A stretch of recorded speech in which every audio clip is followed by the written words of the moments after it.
The following high school sports presentation on the place for local sports, 1160 WSKW The Score, is brought to you by the following great local sponsors. Our videocast is powered by Central Maine Community College with over 40 academic degrees and certificates, one of the lowest tuition rates in New England, and 2023 high school graduates can get free tuition.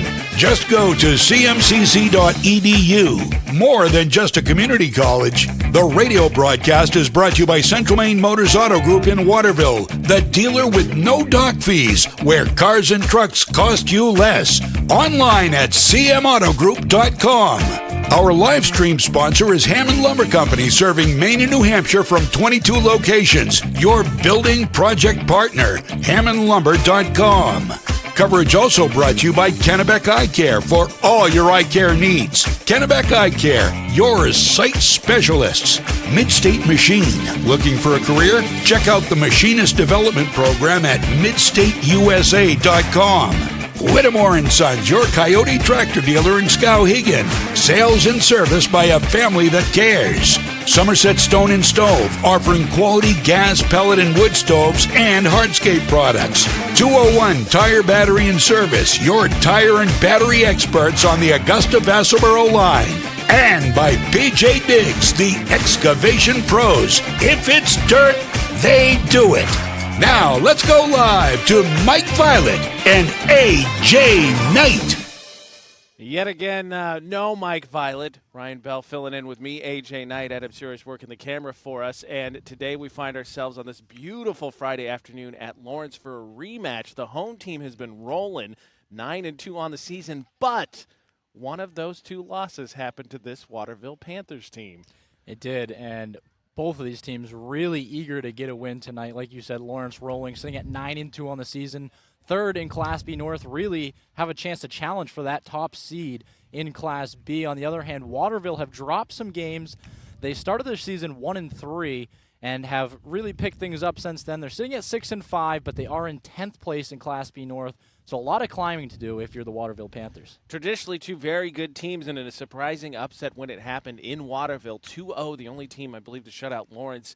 Again, Lawrence 9-2 on the season, one loss to this Waterville team. And Lawrence faces a tough task today because starting for the Panthers is Ben Foster, who comes into the season 14.2 innings pitched, .48 ERA. Yeah, he's been excellent this season, lowest ERA on the team. And pitching really hasn't been the biggest issue up until their last matchup with Oceanside. Waterville allowed 18 runs in that game, lost 18-9.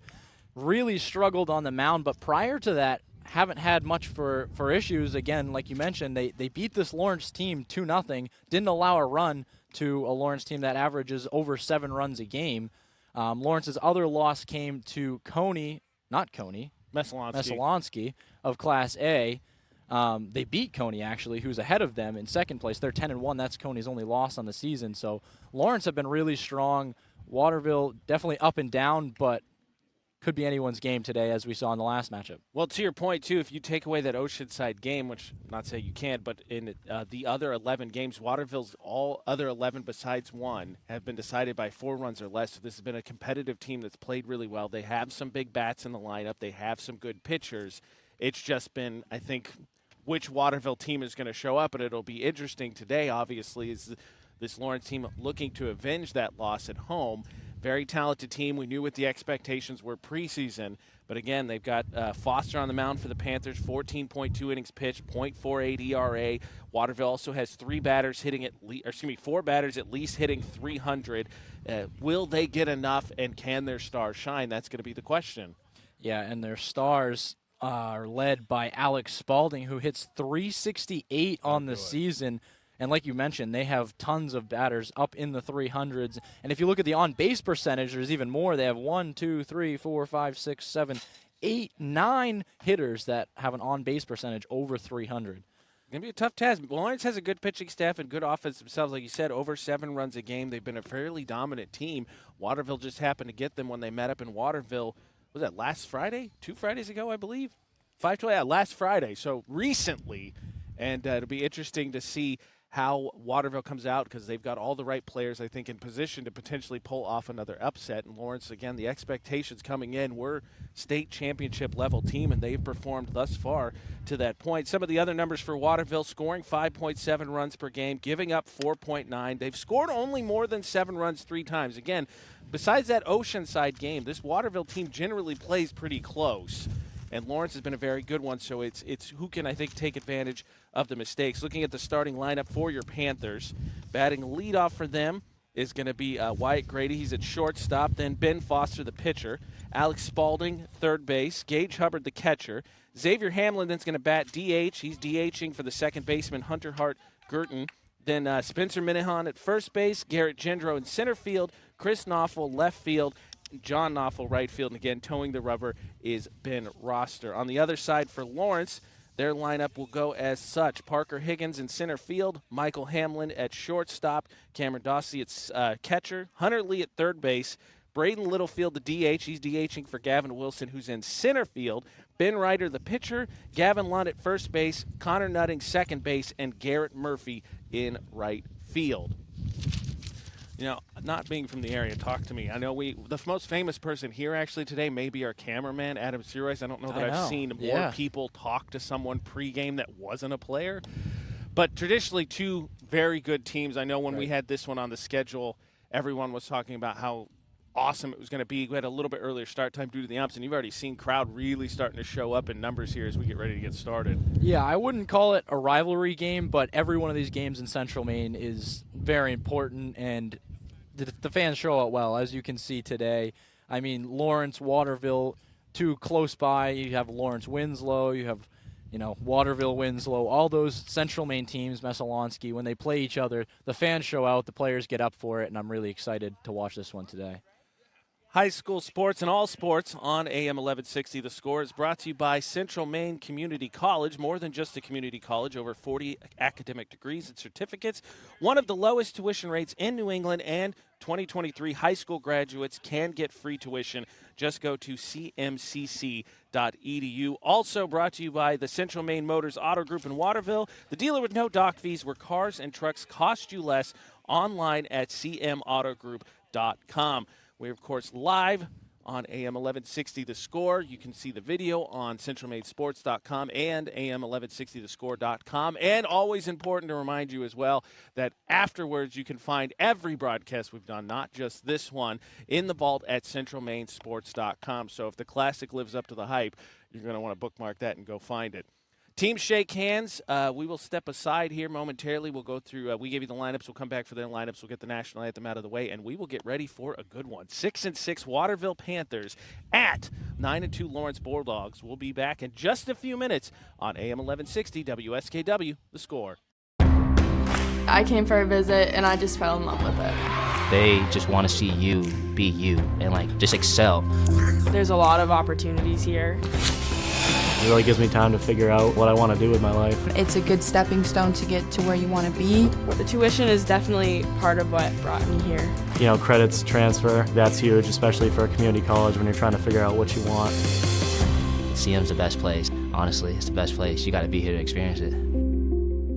Notice the price of gas and oil lately? Thinking about a pellet stove? Pellets are a renewable resource that are economical, and pellet stoves don't have to be ugly or loud. Come talk to us at Somerset Stone & Stove. Let us explain why now is the best time to have your pellet stove installed. Wouldn't you love to have a gas stove or fireplace designed for your home? Let Somerset Stone & Stove design and install a Regency gas stove or fireplace that is just right for you. Let us customize your Regency gas stove or fireplace while you enjoy the beauty and warmth. Visit Somerset Stone & Stove in Oakland. Whittemore & Sons, your Coyote tractor dealer. Dependable sales and service for over 50 years. We are located on the Waterville Road in Skowhegan. Sales and service by a family who cares. For us, it's a family business that is steeped in tradition. Our relationship with Waterville goes back a long ways. Over the years, we've been fortunate enough to grow, and we've been able to grow with the town. We look at the work that we do as something bigger than just the sale of a car or the servicing of an automobile. We're here to be a part of something bigger than just ourselves by giving back to the community with our time and our energy, because it's all about taking care of people. Welcome back to Fairfield as they go through the lineups here. We'll give them to you one more time before the national anthem. Again, for the visiting Waterville Panthers, Wyatt Grady, number 2, the shortstop. Number 12, Ben Foster, pitching. He's batting second. Alex Spaulding, third base. Gage Hubbard, catcher. Xavier Hamlin batting fourth in the cleanup spot. Batting fifth, DHing Xavier Hamlin. He's hitting for Hunter Hart Gurton, who's at second base. Then Spencer Minahan at first base, Garrett Gendro at center field, Chris Knopfel at left field, John Knopfel at right field. And for the Lawrence Bulldogs, who are now getting announced in their entirety, Parker Higgins, center fielder, leads off. Michael Hamlin, the shortstop. Cameron Dossie, the catcher. Hunter Lee in the cleanup spot, third base. Braden Littlefield DHing for Gavin Wilson, who will be in center field. Then Ben Ryder, the pitcher. Gavin Lunt, first base. Connor Nutting, second base. And Garrett Murphy, right field. Ben Ryder, the pitcher for the Lawrence Bulldogs. Ben Foster, who again comes in with a .48 ERA in 14.2 innings. That is one earned run given up in those 14 innings. So basically he pitched 2 games and 2 outs and gave up only one earned run. The right kind of starter to have on the mound for a team looking to pull the upset. Not to mention, as you just said, 8 of 9 can potentially have an on-base percentage in the starting lineup of over 300. 4 of them batting over 300. Yeah, Lawrence certainly has the bats, but on the other side, Waterville certainly has the bats, but on the other side, Lawrence has 11 of their 17 players on the roster listed as a pitcher. So they certainly have plenty of arms. I don't know how many of those they're going to use or they have used, but in terms of the roster, they have plenty of pitchers out there. If there's one thing I've learned from Mr. Mike Violet, AJ Knight, Ryan Bell in for today, Mike Violet out. He'll be back with us Mondays, resume our schedule. Of course, you can find on AM1160score.com and centralmainsports.com. But if there's one thing that I remember Mr. Mike Violet told me about high school pitching in the state of Maine, if you've got 4 solid ones, you're a really good team. Yeah. I can't imagine having 11. I don't know if I would categorize 11 of their players as solid pitching options, but like you said, even if they have 4 or 5 of those that throw well, they'll be good to go today. So we'll step aside from the national anthem. We'll be back for the first pitch. When you're ready to tackle your next building project, no matter how big or small, depend on Hammond Lumber Company for the products and services you need. The knowledgeable staff at Hammond Lumber will be with you every step of the way and keep your project on schedule. From free estimating and project planning to design and drafting services, an extensive product inventory with a wide variety of brands to choose from, and of course, Hammond delivers from any of the locations across Maine and New Hampshire. Hammond Lumber Company, your building project partner. Looking to begin or further your career in manufacturing and don't know where to start? Midstate Machine is in need of CNC machinists at our Winslow facility, where we manufacture components for some of the most exciting industries: aerospace, defense, power generation. I'm Jeremy Stanford, manufacturing manager, and I personally want to invite you to come learn about the great pay and benefits Midstate Machine has to offer. To apply, visit midstateusa.com. That's midstateusa.com, an equal opportunity employer. Come grow with us.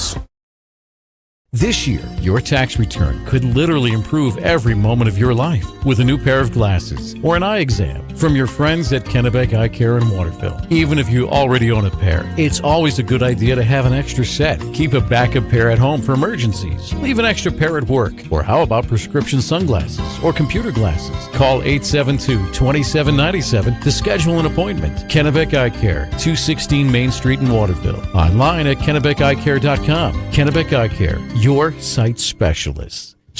Welcome back to Fairfield. AJ Knight, Ryan Bell with you as the Waterville Panthers get ready to bat first in this matchup with Lawrence. And you see on our those watching the video stream, and I was just talking about this the other day with Ryan, that is the field goal post. And you may not be able to make it out as you see the Waterville huddle, but that is down the third base line. Now, if you hit it, it's foul territory. But this is a unique setup, as you'll see throughout the game, because part of the football field actually makes up the outfield.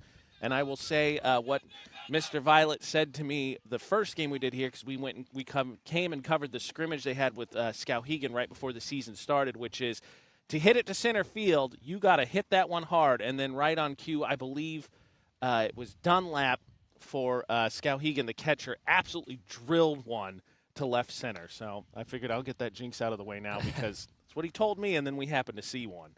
Yeah, this is certainly one of the most unique field setups you'll see in all of Maine high school baseball. You have the normal fence out in your right field and also in your left field, and then you have that kind of rolled out mesh fence across the whole center field wall. So once the ball gets hit out there, it'll make for some interesting plays for the outfielders, that's for sure. It's worth noting as Ben Ryder finishes up his warm-up pitches here for the Lawrence Bulldogs, it is a pretty stiff breeze that has been steady. It's blowing hard from left to right, so it'll be interesting to see, too, how teams play that. There's a lot of outfield space, fair amount of foul territory space, both sides of the baselines, and a lot of space behind home plate as well. So it is definitely a pitcher's park. It's deep to center field. There's a lot of foul territory, and we've got two good pitchers on the mound either side today, so this one could be a pitcher's duel. And again, statistically, as we said, coming in, Waterville, in 12 games, 10 of them have been decided by 4 runs or less, so including, obviously, their matchup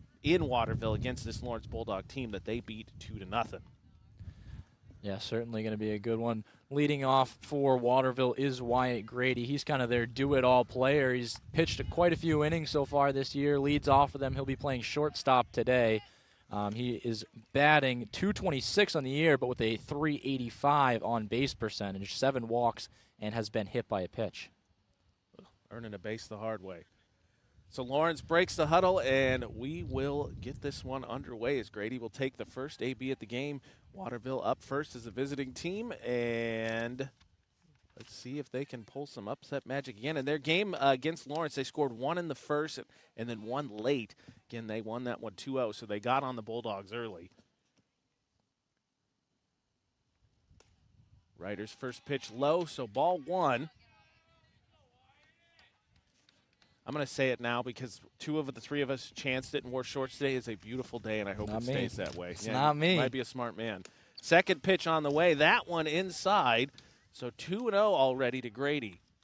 Yeah, I will not be caught wearing shorts again after that Mount Blue game last week.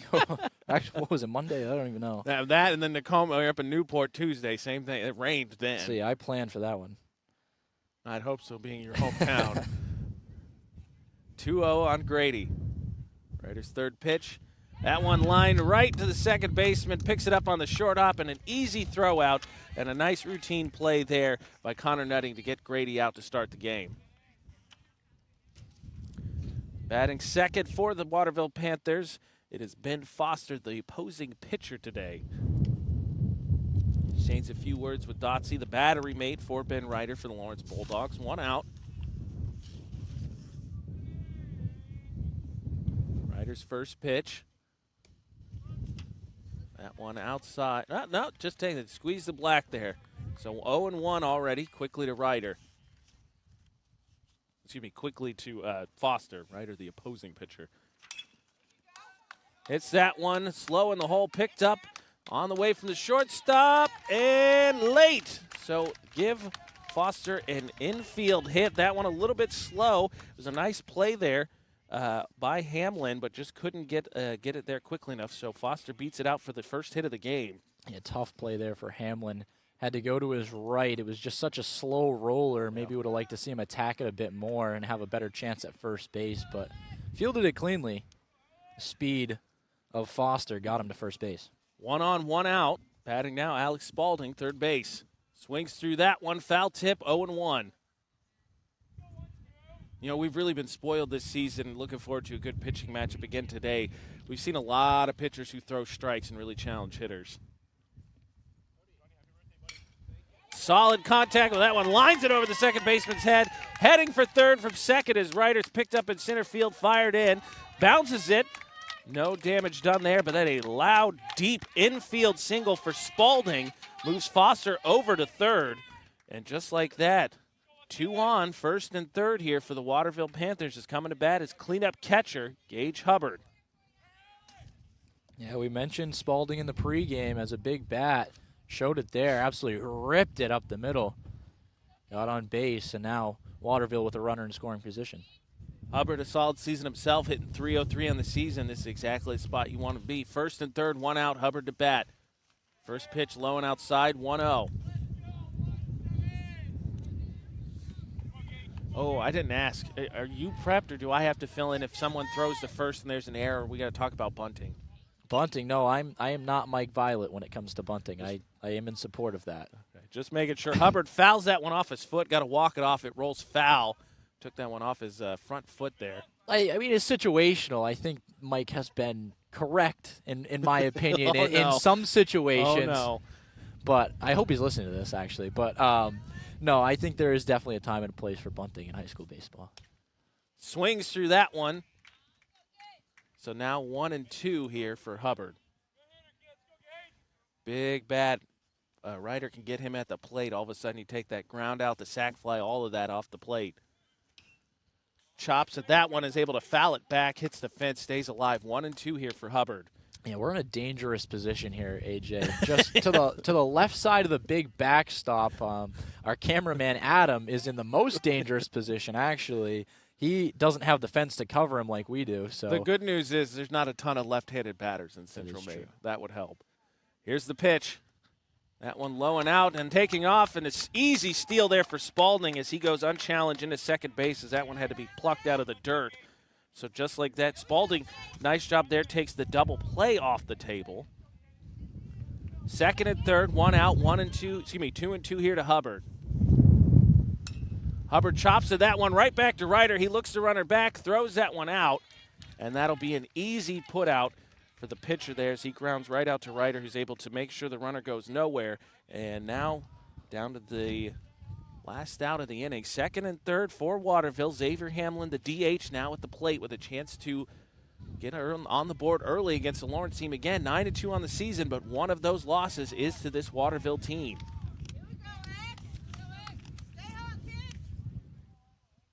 Hamlin, another power hitter, 360 on the season, 4 runs batted in. Looking to add to that total here. That one, great first pitch, 0-1 on Hamlin. Dosty dropped it, but did not matter. I don't think anybody's coming home on one that falls in front of him. Second pitch on the way. That one's chopped, immediately foul. So quickly, 0-2 here on Hamlin. Ryder allowed 2 singles in a row, first and third, then a stolen base by Spalding. Got him to second and third here. Hubbard grounded out to the pitcher, now 0-2 here. And he gets him. Wow. Strike 3. I thought that one was a bit outside, and I was just about to say, if you're Waterville, you really don't want to miss this opportunity. 2 runners in scoring position in the first inning, especially after that last game where runs were at a premium, and Waterville get out of the inning, or Lawrence get out of the inning. Just like that. No runs on 2 hits, no errors, and 2 left on base. No runs for Waterville. Lawrence coming up to bat when we come back on WSKW AM 1160, The Score. Central Maine Community College in Auburn. Over 40 academic degrees and programs recognized as some of the best in the United States. Nursing, criminal justice, forensics, psychology, IT, education, culinary arts, and so much more. Offering one of the lowest tuition rates in New England. Plus, a top-seeded national champion producing athletics department. Central Maine Community College in Auburn. Find your passion. Go to cmcc.edu. Nokian Tires, available at 201 Tire Battery and Service, Route 201, Vassalboro. Your complete auto center. Mechanics you can trust. Nokian Tires to keep you safe on the road. Plus, 201 Tire Battery and Service is a state inspection station. They have batteries and accessories, including custom battery cables available. And of course, those great Nokian tires. 201 Tire Battery and Service, Route 201, Vassalboro. In Fairfield, AJ Knight, Ryan Bell with you. Waterville challenges, threatens in the first, get to second and third with 1 out. And then it goes ground out to the pitcher by Spalding and strikeout by Hamlin. 2 big bats in the Panther lineup. And they get 2 hits, get good chance to threaten in the top of the first and don't do anything with it. So now Lawrence has an opportunity to score first here after getting out of a first inning jam. Yeah, certainly would call it a jam. Excited to see Ben Foster on the mound here. We mentioned the 0.48 ERA. He has only allowed 1 earned run total, and that's only 1 run in general. So Waterville's defense behind him has done very well so far this year. He also has 19 strikeouts, just 8 walks, and on the mound again today. Always good to take a look at. And usually when you see those teams, we've covered a couple recently where you see the big differentials between their earn run and run differential. I always like to look at the walks, and then obviously you talk about the defense. But like you said, defense been strong behind him, and they're going to need it today. Again, as you can hear in our broadcast, real stiff breeze blowing straight down towards and out the first base line. So Lawrence up to bat first, going to be center fielder. No, left fielder, left fielder Parker Higgins.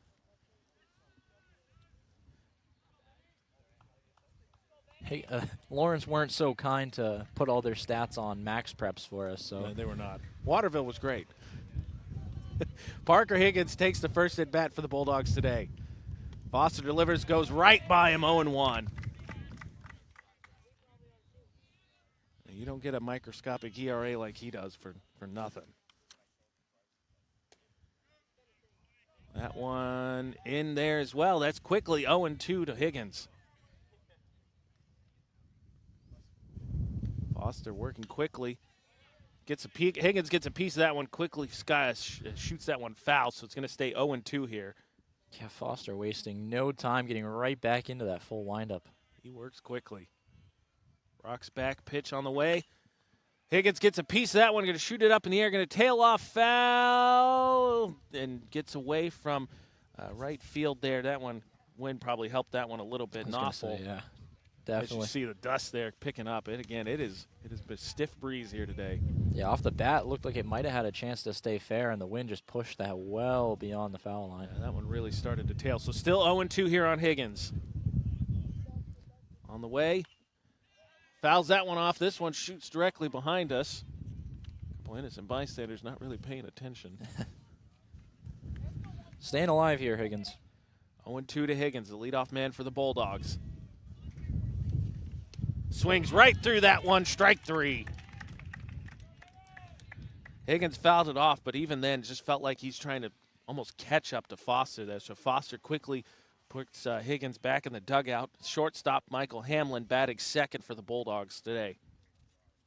Big fan of Foster's quick delivery here. Don't need a pitch clock when you work this quick. That one in the dirt, that's going to be 1-0. It doesn't matter how much his battery mate Hubbard tries to pull that one back. That one, when you scoop it off the dirt, I don't think you're going to get that one. Second pitch, though, in at the belt. That's 1-1. The other thing that's be interesting to watch, too, Foster with that microscopic ERA, how much does Lawrence try to throw off his rhythm? Here's the third pitch. That one inside, bends him back a little bit, 2-1. So obviously he works quick, and we've seen Caleb Love pitch super well. I think the best pitching performance I've seen from Messalonsky. Pitch on the way. Swings through that one, 2-2 for Hamlin.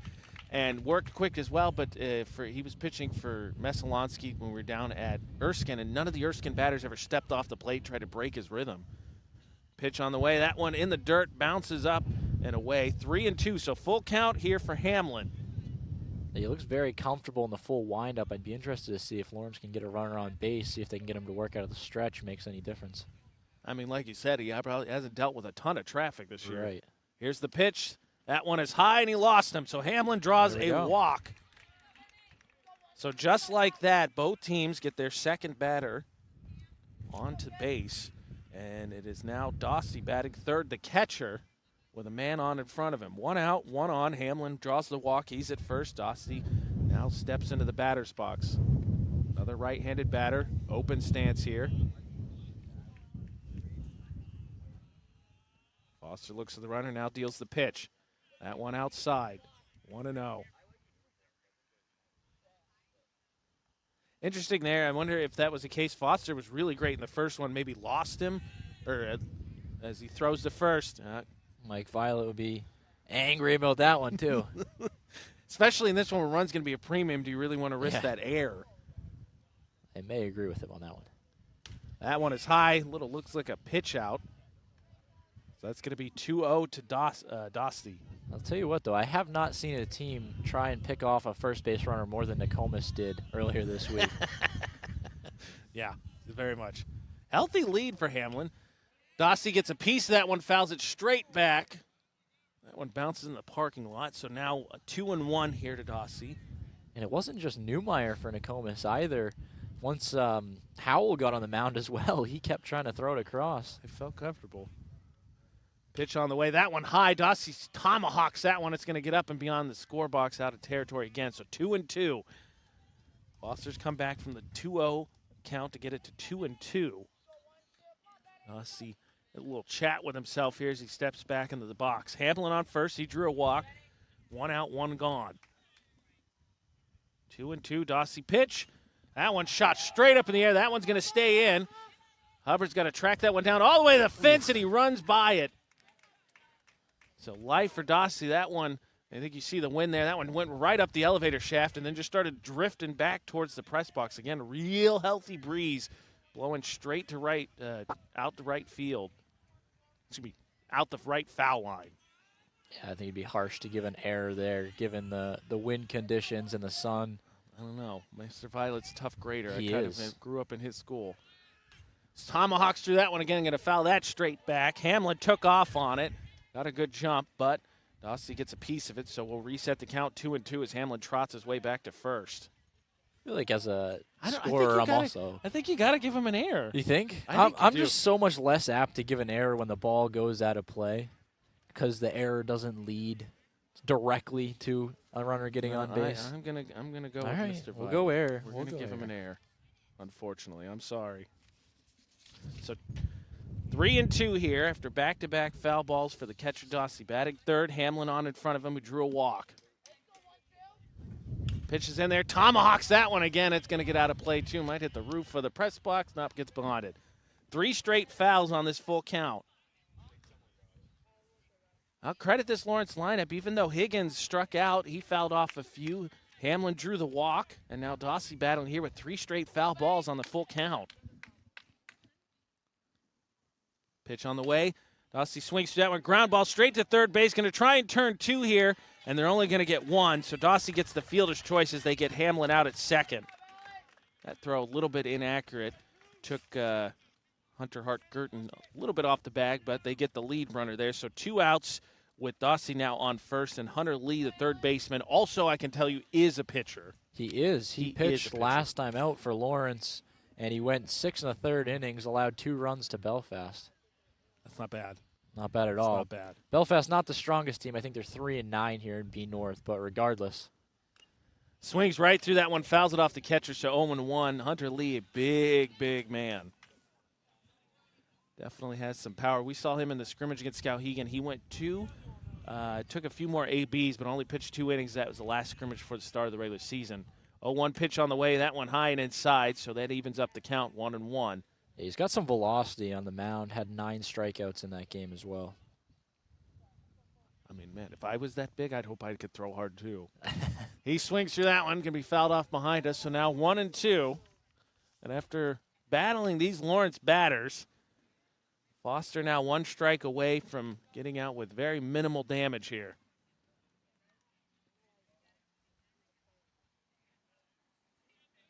Dossie on first after the fielder's choice. Hamlin went out at second, who went on before him with the walk. 2 outs here, 1-2 for Hunter Lee.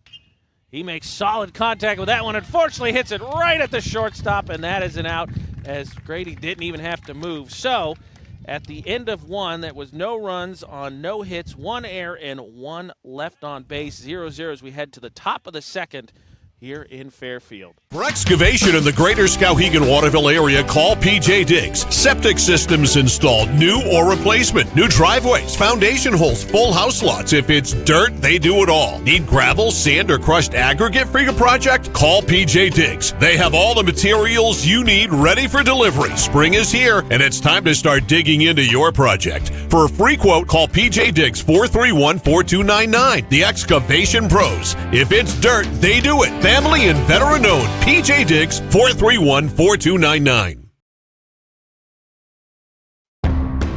I came for a visit, and I just fell in love with it. They just want to see you be you and just excel. There's a lot of opportunities here. It really gives me time to figure out what I want to do with my life. It's a good stepping stone to get to where you want to be. The tuition is definitely part of what brought me here. You know, credits transfer, that's huge, especially for a community college when you're trying to figure out what you want. CM's the best place. Honestly, it's the best place. You got to be here to experience it. One done here, 0-0 after one. Both teams get base runners on. Waterville via 2 hits. Lawrence, though, to their credit, I think really made Foster work to get those 3 outs. A lot of foul balls in that bottom of the first. But regardless, what matters is no runs scored. Yeah, a toughly graded error there, but they get out of the inning. They get out of the inning, and now back in is Ryder for his second inning of work. So first up to bat for the Panthers is going to be Spencer Minahan. He's going to lead this one off at first base. Let's see if Waterville can continue. Again, they got to second and third with 1 out. Then ground out to the pitcher and strike out into the inning there, leaving 2 on. As a team, Waterville hit .394 in their loss to Oceanside in their last game. Put up 9 runs, but the pitching just wasn't there. That one in at the belt, 0-1 for Ryder against Minahan. Yeah, I mean, it was a rough. Again, the Waterville team's talented. That one bounces and skirts past Dossie. I'm going to hit all the way to the backstop. 1-1. Anytime you put up 9 runs, you kind of hope to win, but giving up 18 really skewed the numbers. Well, especially, I believe their team ERA coming in is actually really solid. Swings through that one, Minahan does. He had to golf that one and missed it, so 1-2. 1-2 Ryder up on Minahan, the first baseman for Waterville, leading off the top of the second. Pitch on the way. Gets just enough of that one to get it all the way back to the backstop fence. Stays alive at 1-2. Breeze is really coming in now. No clipboard again. Yeah, at some point you think I'll buy one. We'll see. 1-2 here. Ryder pitches, and Minahan tries to swing at that one and absolutely fans. He strikes out. 1 out here in the top of the second. Up next to bat, the center fielder, Garrett Gendro for the Waterville Panthers. So getting that first out, Ryder starting to settle in here. Goes right by Gendro, blows it past him, 0-1. And this is the thing I think we talked about a little bit in the pregame. Waterville has 4 really big bats that hit over 300, and the on-base percentages are good. Here's the second pitch. That one fouled up and immediately goes out on back here behind us, so 0-2. The problem is that the rest of the team, or excuse me, as a team, they hit 249. Right. I mean, their average isn't the best, but the on-base percentage for some of those guys lower in the lineup, it seems like they're taking a lot of walks and just finding ways. Ryder, defensive swing there. Goes over the glove of Ryder. He's still able to track it down and throw him out. That was a nice play to stick with it. We'll give him a Kennebec Eye Care highlight of the game. Kennebec Eye Care, for all your eye care needs, Kennebec Eye Care, your sight specialist. Nice job of Ryder to stick with that one, track it down, and still be able to throw Gendro out. So 2 outs here, as stepping to the plate is Chris Knopfel, the left fielder. Knopfel swings at the first one, chops it to the shortstop. Easy grab for Hamlin. He fires, and an easy throw out. Rocking chair inning as they go 1-2-3. No runs, no hits, no errors, and none left on base. 0-0 here as we head to the bottom of the second on AM 1160, The Score. Notice the price of gas and oil lately? Thinking about a pellet stove? Pellets are a renewable resource that are economical, and pellet stoves don't have to be ugly or loud. Come talk to us at Somerset Stone & Stove. Let us explain why now is the best time to have your pellet stove installed. Wouldn't you love to have a gas stove or fireplace designed for your home? Let Somerset Stone & Stove design and install a Regency gas stove or fireplace that is just right for you. Let us customize your Regency gas stove or fireplace while you enjoy the beauty and warmth. Visit Somerset Stone & Stove in Oakland. Whittemore & Sons, your Coyote tractor dealer. Dependable sales and service for over 50 years. We are located on the Waterville Road in Skowhegan. Sales and service by a family who cares. Local sports on The Score brought to you by Midstate Machine. If you're looking for a career, check out the Machinist Development Program at midstateusa.com. AJ Knight, Ryan Bell with you here. Adam Sirosh running our camera. And it is 0-0 as we head to the bottom of the second. And Lawrence looking to get something to, I guess more than anything, trying to catch up to Foster. A lot of foul balls in that first, made him work, but ultimately only get 1 base runner via the walk. He's throwing some heat, that's for sure. Can hear it slap into the mid every pitch. So leading off for this Lawrence Bulldogs team is the DH, Braden Littlefield. He's batting for Gavin Wilson, who's out in center field. Foster again coming in, 14.2 innings pitched and a .48 ERA, only giving up 1 earned run, only 4 runs given up during his tenure there, so even behind the defense has still been outstanding. Littlefield, right-handed batter, steps in the box. A slightly open stance here. Foster works quickly, pitch on the way. And that one just outside, so 1-0. Foster in those 14 innings has that one in for a strike, 1-1. Thrown 19 Ks, so definitely has struck out his fair share. If he can keep his control throughout this game, I don't think he'll have much for an issue. Littlefield gets a hold of that one, shoots it out of the right field, and you can see him trading around, is able to finally catch it as that one had to be danced around a little bit. A nice play there by John Knopfel, as you can see the wind playing with that one. Son a factor as well. The Knopfel brothers doing their best job to try and get us mixed up here. Wearing the numbers 3 and 4, batting 8 and 9 in the order. I don't care for that. They both play in the outfield as well. Now batting second here, Ben Ryder, the opposing pitcher. That one high. That's going to be ball 1. Good sign, though, I think, for Lawrence is Littlefield got solid contact on that one. Really had trouble tracking him down in the first. That one in the dirt. Now going to be 2-0 quickly to Ben Ryder. Still behind it, though, as you can see. Hit it opposite field.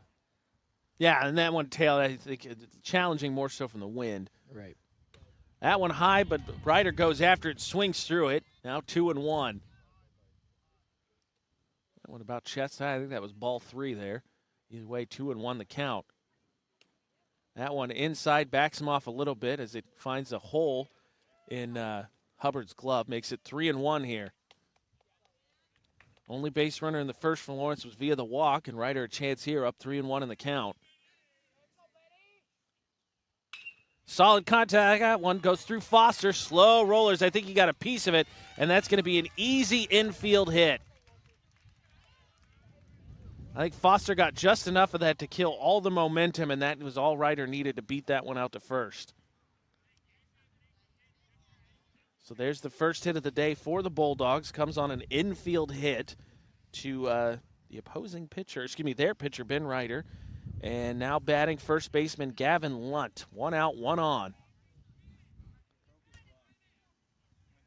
Oh, it went through his glove. Okay, thank you, Adam Sears, a cameraman. So that would, I thought he got a piece of it, but so now he's got to switch gloves. I don't think I would care for that. He's been warming up with that one all game. So let's call it a scalding line drive then. First pitch in for a strike to Lunt, the left-handed batter. So now give everybody the heads up. Foul ball could be coming our way. Lunt swings through that one as Foster quickly working, now up 0-2. Ryder on first via the infield hit, 1 gone. 0-2 pitch on the way. He gets a piece of that one, defensive swing. That one may stay fair. Bounces off the glove, and that one is what a hit. Oh, no, where's that one down the line? That was a tough play there. Spalding was just trying to catch that one over his shoulder. Couldn't do so, and I take that back. I think, man, that's a tough one. That's a tough one. No, that's all you. I'm letting you grade it. We'll give him a hit. That's a tough play to make. Yeah, over the shoulder. Coming out into the outfield grass, just the sun. Yeah, so many factors there. Real shallow one there, so we'll call that a hit. And immediately Connor Nutting up to bat, skies one. Spalding get his opportunity and lets that one drop. Infield fly. I thought he was going for that old heads-up play where you let it drop and then you try and get the double play. But they ruled infield fly, so Nutting swings on that first pitch. He's the second out, so 2 on, 2 gone. And now the number 9 batter, Garrett Murphy, out in right field, steps to the plate. Yeah, I'm going to say that one wasn't intentional. I think he just lost that one in the sun. Foster with the pitch. Defensive swing there makes him go all the way around. Strike 1 on Murphy. Awkward-looking swing there. Trying to get out of the way while also trying to hit the ball. That one was a little rough. Murphy, the left-handed batter. even stance. Pitch on the way. That one high. Gets out of the glove of Hubbard, and all the base runners will advance, and we're going to give him, I think, a pass ball on that one. So now runners move up 90 feet. Second and third, 2 outs. 1-1 the count to Murphy. Number 9 man in the order. A chance here to plate one. Foster delivers. That one inside, backs him off the plate a little bit. 2-1. Last thing you want to do here is give up a walk and then have the top of the order come around with the bases juiced. Absolutely. Got to get the number 9 man out. Pitch on the way. Swings through that one, 2-2. So if turnabout's fair play, Waterville put Lawrence in a jam in the first here and a jam in the second. That one high makes it 3-2. Full count. And situation you talked about. Number 9 man chance to draw a walk. Pitch. Swings right through that, strikes him out with 2 on, and that is how the inning comes to an end. 2 left on, and that shakes out as no runs, 2 hits, no errors, and 2 left on base. 0-0 after 2. We will be back with the top of the third in just a minute on WSKW AM 1160, The Score. For us, it's a family business that is steeped in tradition. You know, our relationship with Waterville goes back a long ways. Over the years, we've been fortunate enough to grow, and we've been able to grow with the town. We look at the work that we do as something bigger than just the sale of a car or the servicing of an automobile. We're here to be a part of something bigger than just ourselves by giving back to the community with our time and our energy, because it's all about taking care of people. When you're ready to tackle your next building project, no matter how big or small, depend on Hammond Lumber Company for the products and services you need. The knowledgeable staff at Hammond Lumber will be with you every step of the way and keep your project on schedule. From free estimating and project planning to design and drafting services, an extensive product inventory with a wide variety of brands to choose from, and of course, Hammond delivers from any of the locations across Maine and New Hampshire. Hammond Lumber Company, your building project partner. Look. Scoreless after 2 innings here at Fairfield. AJ Knight, Ryan Bell with you. Adam Sears working the camera for us.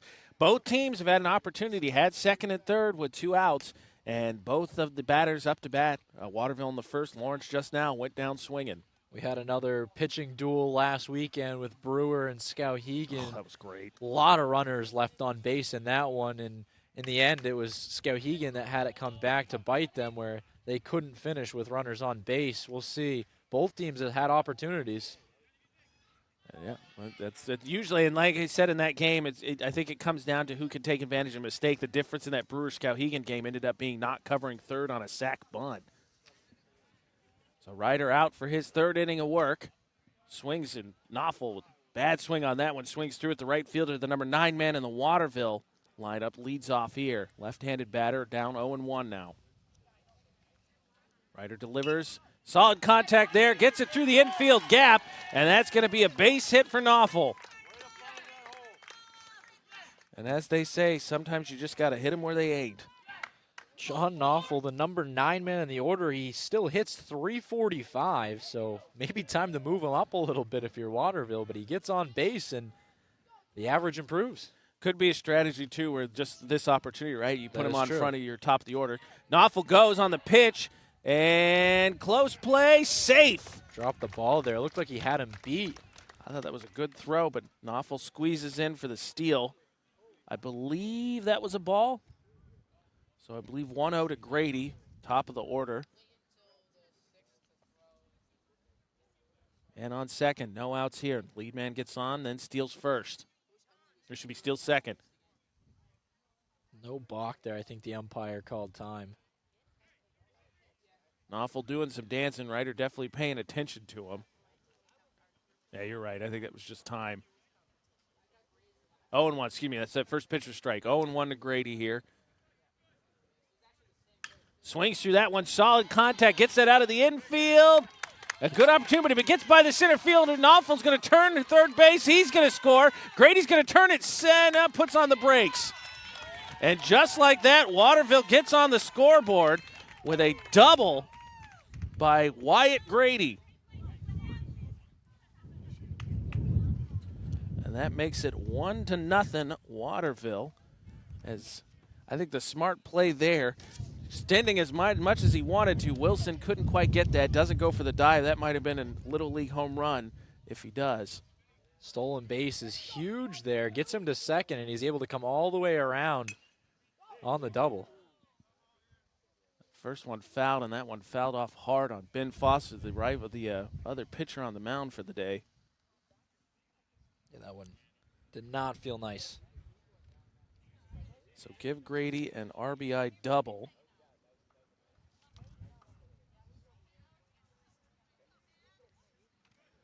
Foster back up, 0-1. That one low in the dirt. Nice check swing, gets by, and Grady going to easily coast into third base. We'll make that one a wild pitch. Right on cue, right? Which team's going to make the mistakes? You talk about, I don't know how far you want to go with the dropped ball, but the dropped ball, that throw was great on the Knoffel steal. And now you get a pass ball, so now you move the base runner to third. No outs here for Foster. Yeah, no way to tell for certain that he would have been out, but a really nice throw down, and good throw. Just couldn't hold on to it. There's the pitch. That one fouled immediately up and behind us, Grady.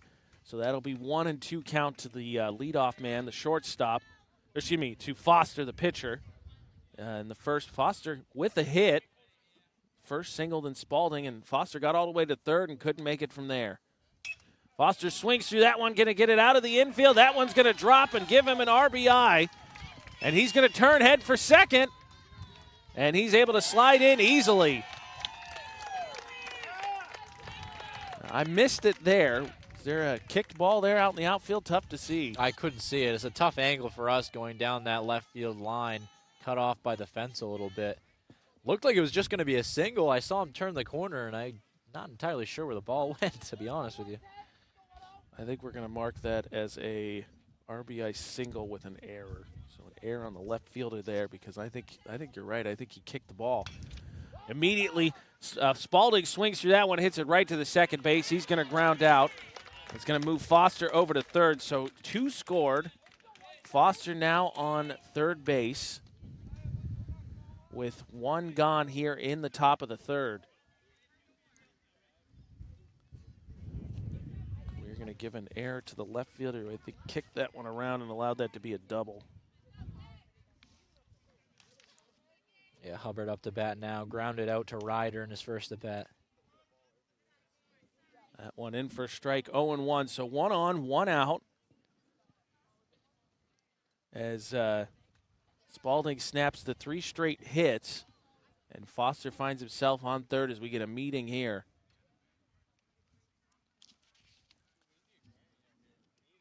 This is turning into a huge third inning here for Waterville. Trying to add a couple more runs. And like we said, runs are going to be at a premium today. 2 really good pitchers on the mound. And Ryder's the first to break of the 2 Bens. Yeah, I mean, like you said, the first matchup between these two, 2-0 was the difference in the game. Waterville got 2 now, 1 out. So a productive at-bat, even an out here for Hubbard. Still should bring in 1 more. Ump goes out there as they're taking a little bit too long. They break, and Ryder, of course, going to stay in. No surprise there.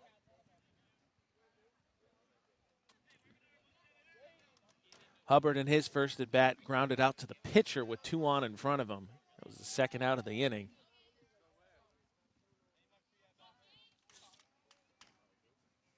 Ryder sets. Foster standing on third, no lead there. That one fouled and immediately going to quickly get behind the Lawrence dugout. I believe 0-2 to Hubbard. Foster standing on third. Yep, 0-2, 1 out. Already 2 runs in the inning for Waterville. He delivers that one. Tomahawk straight into the ground. And Hubbard going to look at third base. Foster going to run back, and Hubbard immediately 2 at-bats, 2 groundouts to the pitcher, both of them the second out. Man on third each time.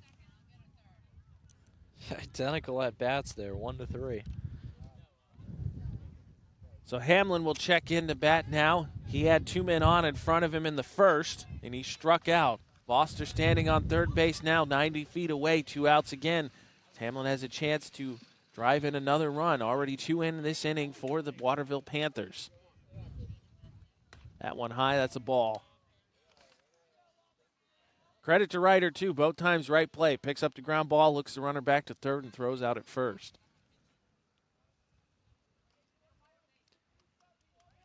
1-0 to Hamlin. That one almost the exact same spot, maybe a little bit more inside. 2-0 to Hamlin. Hamlin hit 172 on varsity last year. He's only a sophomore, so in his freshman season, he did a little swinging between JV and varsity, all the way up to 360 this year, so quite the improvement in the batter's box. That one on the inside for a strike makes it 2-1 as Dostie hands that one over the umpire. And they've got a new ball here, so 2-1. Hamlin in the lead here in the count.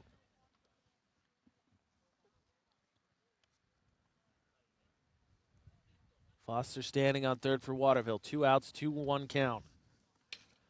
Hamlin chops at that one, immediately going to foul that one off, so 2-2. Pitch count's getting up there for both pitchers. Had a couple of long at-bats, giving up some hits. The damage hasn't been too bad, but I suppose we might see a few more arms later today. A good thing Lawrence has 11 pitchers listed, right? That's that one true. Pitched, and that one on the outside, full count. Look at the other side. Waterville has only 5 pitchers listed, which seems major a bit more reasonable if you ask me. Major disadvantage. Yeah. Well, that's one way to look at it. Full count here for Hamlin. 2 outs. Pitch delivered, swings right through that and strikes out again. So Ryder strands another man at third as he gets Hamlin for the second time. But Waterville does do some damage. 2 runs, 2 hits on 1 error and 1 left on base. Waterville up 2-0. Lawrence coming up to bat in the bottom of the third. Back in a minute on AM 1160 WSKW, The Score. Looking to begin or further your career in manufacturing and don't know where to start? Mid-State Machine is in need of CNC machinists at our Winslow facility, where we manufacture components for some of the most exciting industries: aerospace, defense, power generation. I'm Jeremy Stanford, manufacturing manager, and I personally want to invite you to come learn about the great pay and benefits Mid-State Machine has to offer. To apply, visit midstateusa.com. That's midstateusa.com, an equal opportunity employer. Come grow with us.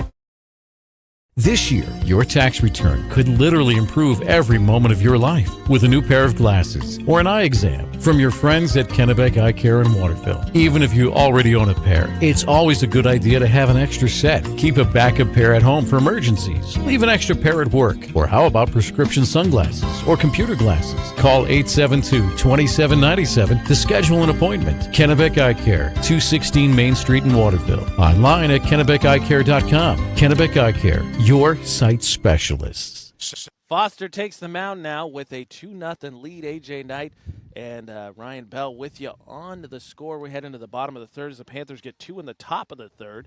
Local sports on the score, of course, brought to you by Central Maine Community College. They're more than just a community college. They have more than over 40 academic degrees and certificates. They have one of the lowest tuition rates in New England, and 2023 high school graduates can get free tuition. Just go to cmcc.edu. 10 innings pitched for Waterville against Lawrence this year. 0 runs allowed as we head into the 4th year. 2-0 Waterville. Be interesting to see now Foster with a lead if he can settle into his groove. I think Lawrence has done a nice job in the first inning. A lot of fouls. Really ran that pitch coming out. The second, they put him in a jam. He was able to get out of it. So let's see how he does here as he goes back to the top of the order. Parker Higgins, the left fielder, leads things off. Parker struck out his first time. 1 error on both teams so far. Defense hasn't been the biggest issue. That one low. Doesn't check his swing, though, so that is going to be 0-1 to Higgins.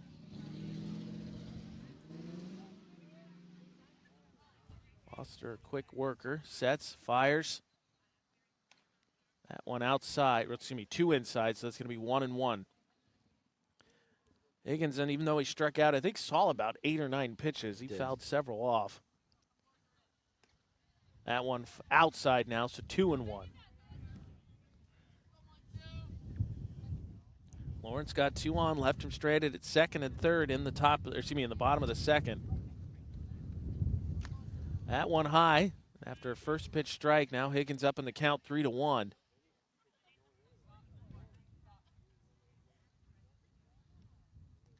Foster sets and fires, and that one in to even to make it a full count. So the string out here for Higgins. 3-2. Leadoff man batting here in the bottom of the third for the Lawrence Bulldogs. Foster deals. Higgins gets a hold of that one out of the infield. And nice play there, ranging from center fielder Gendro to track that one down. I actually thought that was going to get, but it just hung up there, so 1 out. Gendro covered a lot of ground with those long strides, made it look easy, but a nice catch out there in center field. Now batting Michael Hamlin, shortstop. He was the only man to get on the first via the walk. 1 gone here as Foster delivers. That one just enough of it fouls off all the way to the backstop, 0-1. Hard cut there from Hamlin. Looking to get a hold of something. I think he heard what we talked about. It's hard to get it out to center field. You got to really oomph it out there. The 0-1 swings through that one. Goes through Hubbard's glove. Regardless, no one on, so 0-2. Foster seems to... I mean, let's give credit to the Lawrence lineup. They're obviously they're not 9-2 by luck, but seems to kind of be hit and miss, almost batter to batter with a strike zone. Here's the 0-2. Well, they have a lot of tall batters. That one inside, and he's gone. So he strikes out Hamlin for 2 gone as Cameron Dostey, the catcher, comes to the plate. Dostey, his first-time fielder's choice as they threw Hamlin out at second. Certainly not any small strike zones here for Foster. Dostey swings at the first pitch, skies that one up. That one falls down, and immediately someone waves it off, and that is caught by Spencer Minahan. So a 1-2-3 inning, no runs, no hits, no errors, and none left on base. As Waterville will come up in the top of the 4th, up 2-0. We'll be back in a minute on AM 1160 WSKW, The Score. Central Maine Community College in Auburn. Over 40 academic degrees and programs recognized as some of the best in the United States. Nursing, criminal justice, forensic, psychology, IT, education, culinary arts, and so much more. Offering one of the lowest tuition rates in New England. Plus, a top-seeded national champion producing athletics department. Central Maine Community College in Auburn. Find your passion. Go to cmcc.edu. Nokian Tires, available at 201 Tire Battery and Service, Route 201, Vassalboro. Your complete auto center. Mechanics you can trust. Nokian Tires to keep you safe on the road. Plus, 201 Tire Battery and Service is a state inspection station. They have batteries and accessories, including custom battery cables available. And of course, those great Nokian tires. 201 Tire Battery and Service, Route 201, Vassalboro. 2-0 in a quick-moving game as we now move into the top of the 4th. Waterville on top, getting both of those runs in the last inning. And now a chance here as Ryder comes back out to face the bottom of the lineup. They're going to go 6, 7, 8, and 9, starting with Spencer Minahan, the first baseman, who struck out his first time up. 6, 7, 8, 9. You're that confident they're going to get a hit? Sorry, you're right. I get 4. My bad. 6, 7, 8. No, if it gets to that point, 9. I mean, Adam over here's rubbing off on you. You're cheering for Waterville. Don't clearly. do that. No, I am biased. I just want a good game. It does to the point though. If it gets to Knoffel, what did you say his batting average is? Sorry, the second Knoffel, John. John is at 345 on the season. That would be your 9-man who did get a hit and scored the first run of the game.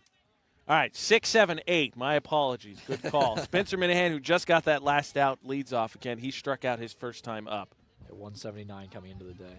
He shows bunt, fouls that one off, hits the backstop, 0-1. 179, but a 343 on base percentage. 6 walks, been hit twice. Also has 6 RBIs on the season. So despite the average, he's actually had a decently productive season so far. I mean, that top of the top 4 or 5 of that Waterville lineup does hit. He swings through that one, is able to golf that one out to left, and that one's going to drop for a base hit.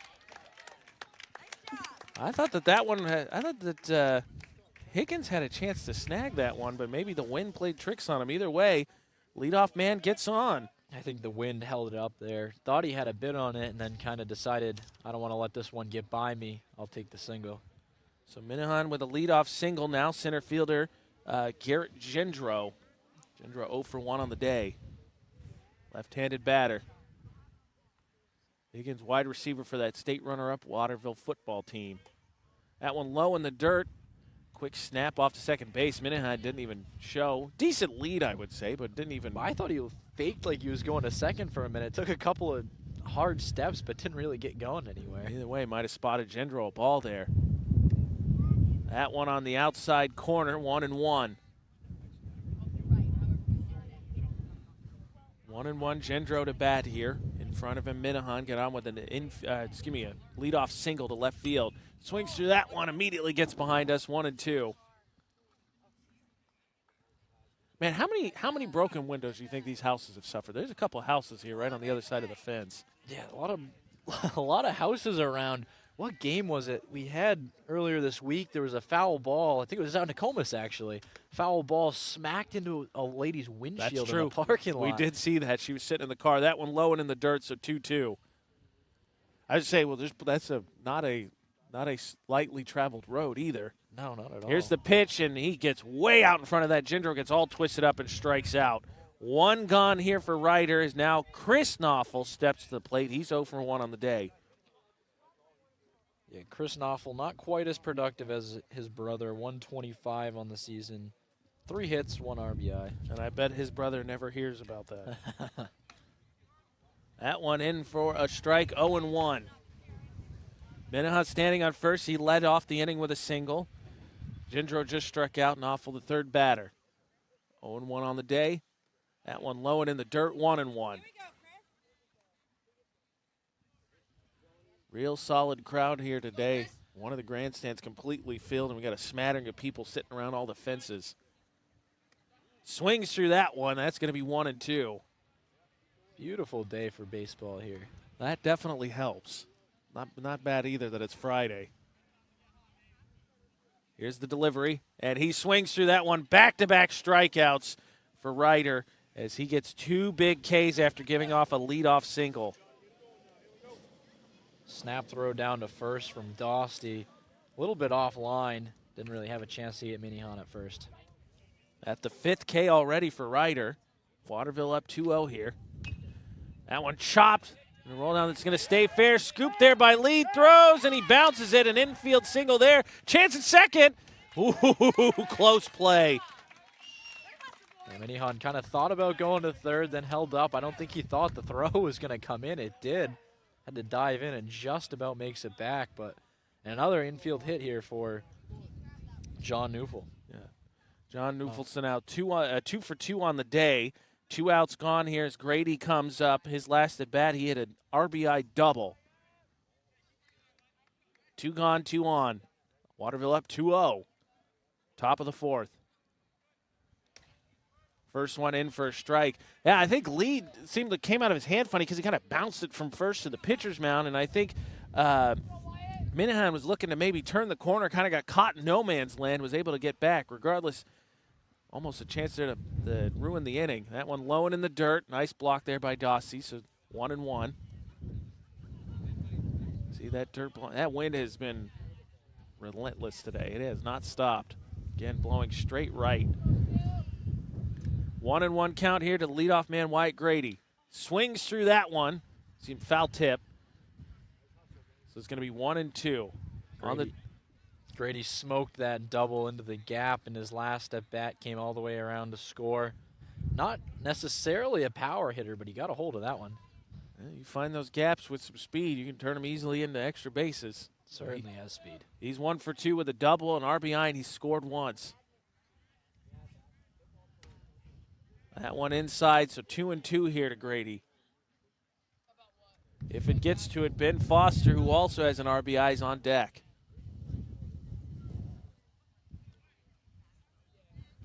Ryder checks the runners. Now pitches. And he gets a big strikeout there. So Grady goes down, watching strike 3, leaves 2 men on. No damage in that one. In the top of the 4th for Waterville. They have no runs, 2 hits, no errors, and 2 left on. 2-0 Waterville lead as Lawrence comes up in the bottom of the 4th. We'll be back in a minute on AM 1160 WSKW, The Score. For excavation in the greater Skowhegan Waterville area, call PJ Diggs. Septic systems installed, new or replacement. New driveways, foundation holes, full house lots. If it's dirt, they do it all. Need gravel, sand, or crushed aggregate for your project? Call PJ Diggs. They have all the materials you need ready for delivery. Spring is here, and it's time to start digging into your project. For a free quote, call PJ Diggs 4 431-4299. The Excavation Pros. If it's dirt, they do it. Family and veteran-owned. PJ Diggs, 431-4299. I came for a visit and I just fell in love with it. They just want to see you be you and just excel. There's a lot of opportunities here. It really gives me time to figure out what I want to do with my life. It's a good stepping stone to get to where you want to be. The tuition is definitely part of what brought me here. You know, credits transfer, that's huge, especially for a community college when you're trying to figure out what you want. CM's the best place. Honestly, it's the best place. You got to be here to experience it. AJ Knight, Ryan Bell with you here in Fairfield as we head to the bottom of the fourth. Waterville up 2-0 as the Bulldogs come to bat. Local sports on the score brought to you by Hammond Lumber Company. Serving Maine and New Hampshire from 22 locations, your building project partner, HammondLumber.com. Reminder, as this weekend weather sets in, don't forget the Maine Culinary Fest happening at the Augusta Civic Center tomorrow and Sunday, 9 to 4. Tons of vendors, just $5 per ticket. Kids 12 and under get in for free. And while we have big Hunter Lee, the third baseman, coming to bat, reminder that any and all broadcasts we do as you listen to them or watch them live on AM1160thescore.com or on centralmainsports.com are archived. Just find the vault at centralmainsports.com. Had a really nice lacrosse game right across the way last night, 6-3. Morse Booth Bay topping Lawrence Winslow. Sweeping the season series. Foster deals in his fourth inning. Tomahawk there. That's going to get down the third base line. Tough play here. Spalding barehands it, throws it, and not in time. So Lee legs out an infield hit. Lee not necessarily known for his speed, but he got down the first base path and beat it out for an infield single there. Is this the part where we start conspiracy theories about how Lawrence maintains their grass? Because for those who didn't watch the lacrosse game, there was a lot of discussion about it last night. Leadoff single here as Lee gets on in front of Braden Littlefield, the DH. He flew out to right, got solid contact, but Knopfel able to easily kind of track that one when dealing with the wind. I would say this is an adequate length for baseball grass. I will accept that evaluation. That one low and in the dirt. I believe that is a 2-0 count here to Littlefield. Yep, 2-0. Foster checks Lee, now sets. Checks him again, fires. Littlefield swings right through that one, 2-1.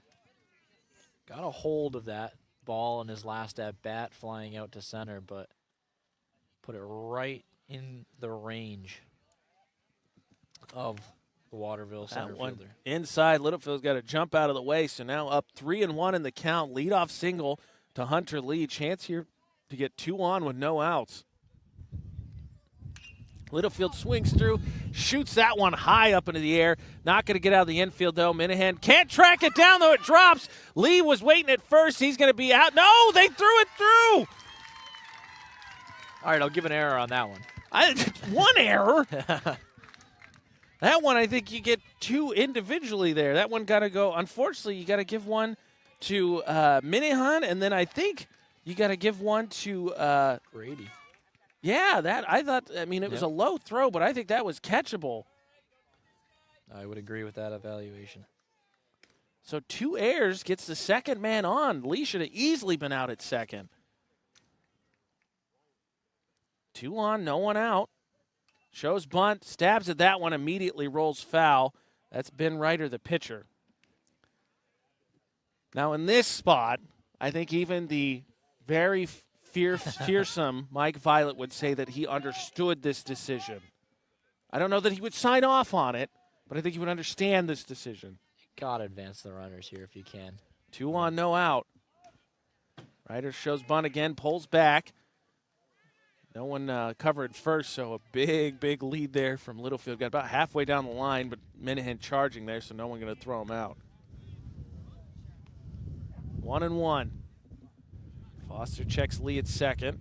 Now sets. Fires. That one high again. Going to be 2-1 as Ryder pulls back the bunt. Foster not really giving him anything he can lay something down with. All the pitches been up in the zone, making it tough for him. 2-1. I like the idea, but obviously you don't want to walk him. Swings through that one, 2-2. Big at bat here for Foster to battle back. Again, a microscopic ERA on the season. Just seems to Lawrence has challenged him a lot today, even though he's kept him off the scoreboard. There's a shot. That one shot straight up the elevator shaft. Spalding trying to track it down. Hubbard, and he easily does.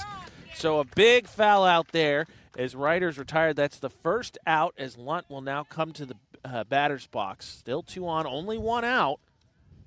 Yeah, that's a huge out, though. Runners on first and second. You can turn 2 and get out of the inning. It looked like Hubbard kind of stabbed at that ball, just about made the catch. And as I've said on multiple fly balls so far, the sun is definitely making a difference. Yeah, that wind has not calmed down either. Lunt, the left-handed first baseman. Swings at the first pitch and fouls that one back, 0-1. Lunt had a single on his first at-bat.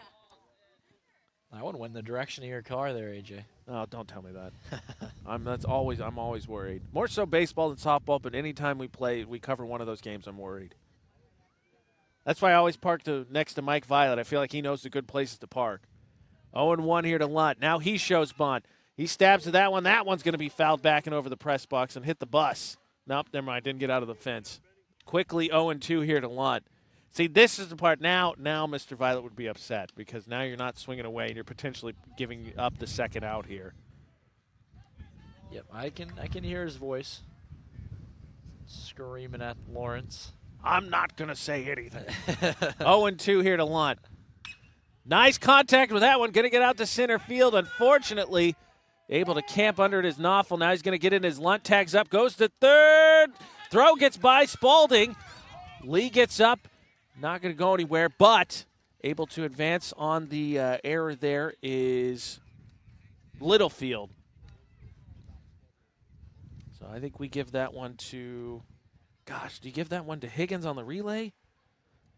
I think you do. 3 errors in the inning. Regardless, though, as Nutting steps up to bat here, he struck out his first time up. Second, and this is the exact scenario Nutting was in the second. Second and third, 2 outs. That one high for a ball. Not a pretty inning from Waterville, excuse me. But the Panthers and Foster can get out of this with another big pitch sequence here from Foster. That one inside for strike 1-1. Fist pump there from Foster to himself. I think it might have been a stretch from Foster. If you say so, I thought that was celebration. That one swung. Nutting fouls that one back. He'll be celebrating if he can get this one by Nutting here. Big time. I don't know if you're watching, too, if you could see, kind of get the shot of the pitcher batter. You might see leads. He's taking almost running leads here. Foster, no concern whatsoever. Fires and gets him a big strikeout.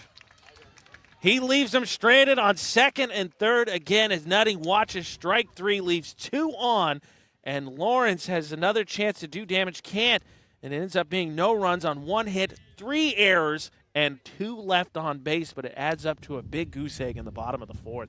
2-0 Waterville. We'll be back for the top of the 5th on AM 1160 WSKW, The Score. Notice the price of gas and oil lately? Thinking about a pellet stove? Pellets are a renewable resource that are economical, and pellet stoves don't have to be ugly or loud. Come talk to us at Somerset Stone & Stove. Let us explain why now is the best time to have your pellet stove installed.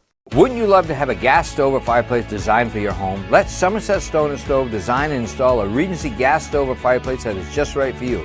Let us customize your Regency gas stove or fireplace while you enjoy the beauty and warmth. Visit Somerset Stone & Stove in Oakland. Whittemore & Sons, your Coyote tractor dealer. Dependable sales and service for over 50 years. We are located on the Waterville Road in Skowhegan. Sales and service by a family who cares. For us, it's a family business that is steeped in tradition. You know, our relationship with Waterville goes back a long ways. Over the years, we've been fortunate enough to grow, and we've been able to grow with the town. We look at the work that we do as something bigger than just the sale of a car or the servicing of an automobile. We're here to be a part of something bigger than just ourselves by giving back to the community with our time and our energy, because it's all about taking care of people. Some words exchanged here between Dossie and Foster. Waterville pitcher and the Lawrence catcher. Foster just got himself out of a jam again, had second and third, and struck Nutting out for the second time in the exact same scenario to keep Lawrence off the scoreboard. Ryder deals that one on the outside for a strike. Probably telling him to slow down the velocity on some of those pitches. On the day, Foster hits that one. Going to be a nice, easy play. Scooped up and immediately delivered for an out on the ground out. Connor Nutting is able to deal with that one. Foster with some wheels there, though. Got down the line quickly. Left his bat about halfway down the base path. Foster on the day was 2 for 2. Spalding now steps to the plate. He's 1 for 2 on the day. Had a single in the first inning and grounded out to the second baseman. That one high goes over his head as he ducks, goes through the glove. Dossie, too, all the way back to the backstop. 1-0.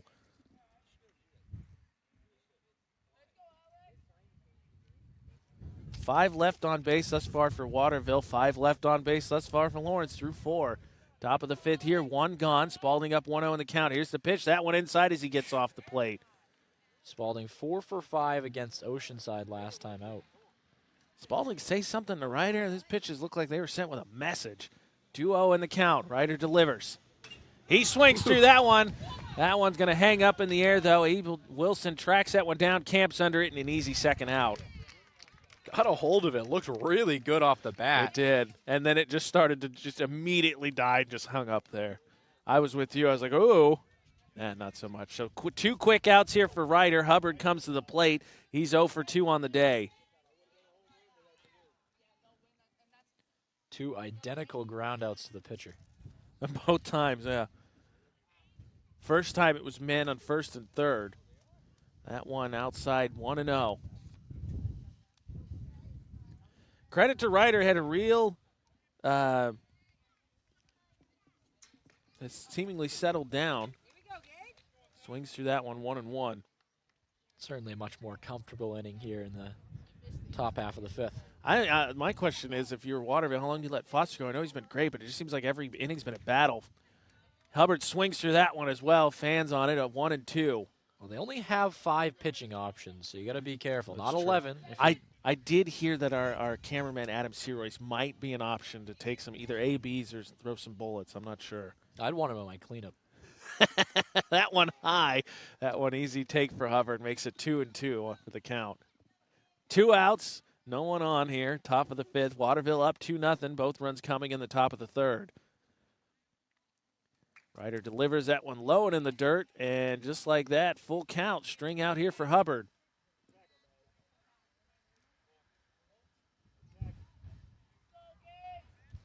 Ryder sets. Here's the 3-2. Hubbard fouls that one off. It rockets immediately back behind the home plate. Stays alive. 3-2, 2 outs. Hubbard a chance to extend the inning if it gets to that point. DH Xavier Hamlin would be next. He struck out twice on the day. 3-2, and he gets right by Hubbard, blows him away, and that is how the 5th inning comes to an end for Waterville. No runs, no hits, no errors, and none left on base. Lawrence comes up in the bottom of the 5th when we come back on AM 1160 WSKW, The Score. When you're ready to tackle your next building project, no matter how big or small, depend on Hammond Lumber Company for the products and services you need. The knowledgeable staff at Hammond Lumber will be with you every step of the way and keep your project on schedule. From free estimating and project planning to design and drafting services, an extensive product inventory with a wide variety of brands to choose from, and of course, Hammond delivers from any of their locations across Maine and New Hampshire. Hammond Lumber Company, your building project partner. Looking to begin or further your career in manufacturing and don't know where to start? Midstate Machine is in need of CNC machinists at our Winslow facility, where we manufacture components for some of the most exciting industries: aerospace, defense, power generation. I'm Jeremy Stanford, manufacturing manager, and I personally want to invite you to come learn about the great pay and benefits Midstate Machine has to offer. To apply, visit midstateusa.com. That's midstateusa.com, an equal opportunity employer. Come grow with us. AJ Knight, Ryan Bell here with you in Fairfield as we head to the bottom of the 5th. Waterville up 2-0. Lawrence coming up to bat. It's local sports on the score brought to you by Whittemer & Sons, your Coyote tractor dealer, sales and service by a family that care, and Somerset Stone and Stove, offering quality gas, pellet, wood stoves, and hardscape products. Foster comes out back to the mound as he will face off against Garrett Murphy, the right fielder, to lead off the inning. Murphy 0 for 1 on the day. Foster 3 hits, 3 Ks, 1 walk. Be interesting to see how high his pitch count is and how high they'll let him get it. 5th inning here of work, couple innings to go. I think at some point here you got to bring somebody else in. He's kept them scoreless, but Lawrence has it's not been stressless. No, certainly not. Excuse me, pinch hitter here. I am incorrect. Murphy not coming to bat. That one high for ball 1. I'll let you have a crack at that last name.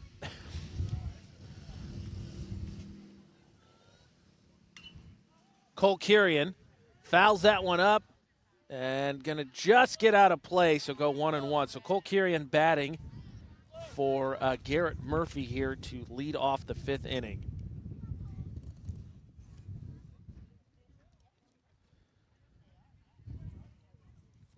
So 1-1 count here as Kirian tries to get something started for Lawrence. Lawrence at this point has left 5 on base. Unfortunately, 4 of them. Connor Nutting struck out twice with 2 men on, both on 2nd and 3rd. Foster delivers that one, just a little 2 ins. No, take it back. There was no audible noise there, 1-2. Foster up in the count. Here's the 1-2 pitch. That one high and just sails that one to the backstop, 2-2.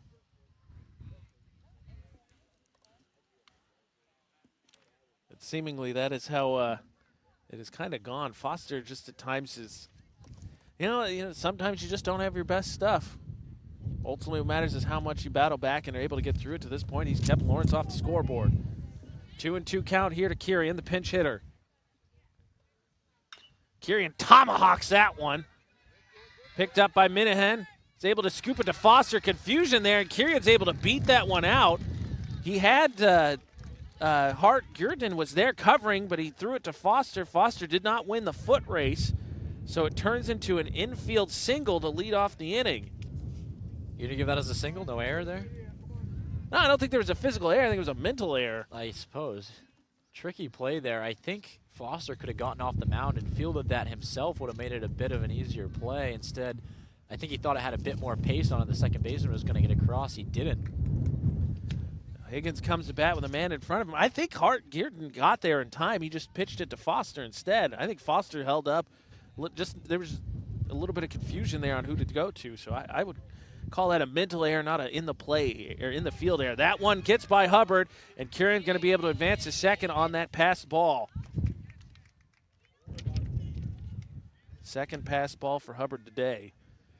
So just like that, tying run at the plate. Kirian chance to crack the scoreboard, crack the goose egg. Now standing at second with no outs. 2-0 count here to Higgins. Foster delivers and hits Higgins. Not only that, oh boy, he got him back of the neck. So Higgins is going to go to first, and now Lawrence got a chance to do something here. 2 on, no out. As Michael Hamlin, the shortstop, comes to bat, he's walked and he struck out. Took it like a champ, though. Yeah, that didn't feel good. That did not feel good. Couldn't have, but he jogged it off. Got right down to first. No sign of grimace. I think he'll be all right. Hubbard goes out to have a chat with Foster, now comes back to the mound. Hamlin steps up to the plate for his 3rd time today. 1 K, 1 walk. Higgins on first, Kirian the pinch hitter on second. Foster sets, checks the runners. Now steps off the mound. Foster for the first time today looking maybe a little bit rattled here, runners on first and second. Did not look good in that at bat against Higgins. That one in for a strike. Hamlin showed bunt and pulled it back. I take it back. I think that was a ball. Yeah. So 1-0 to Hamlin here. Yep, 1-0.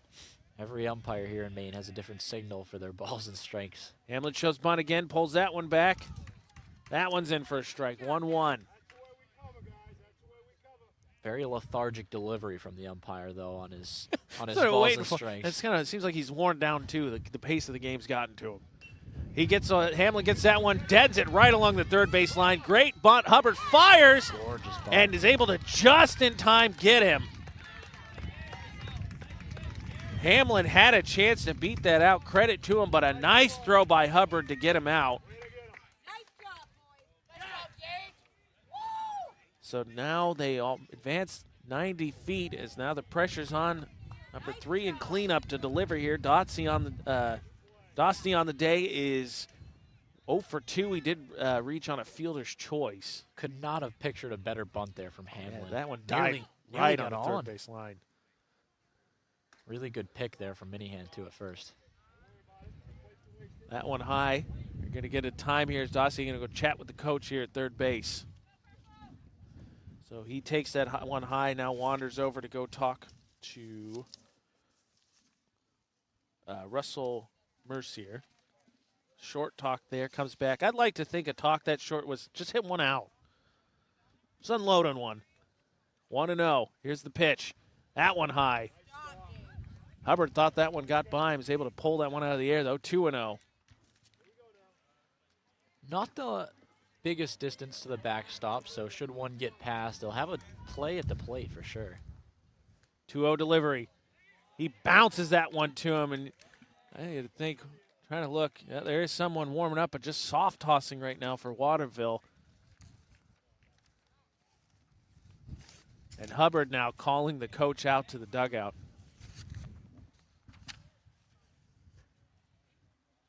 Foster seems to have proverbially hit a wall this inning. He's just put the ball down. I'm curious if he's taking himself out of the game. Well, those first two are high, and that one just kind of spiked right in front of the batter. 3-0 count to Dostie as they have this discussion here.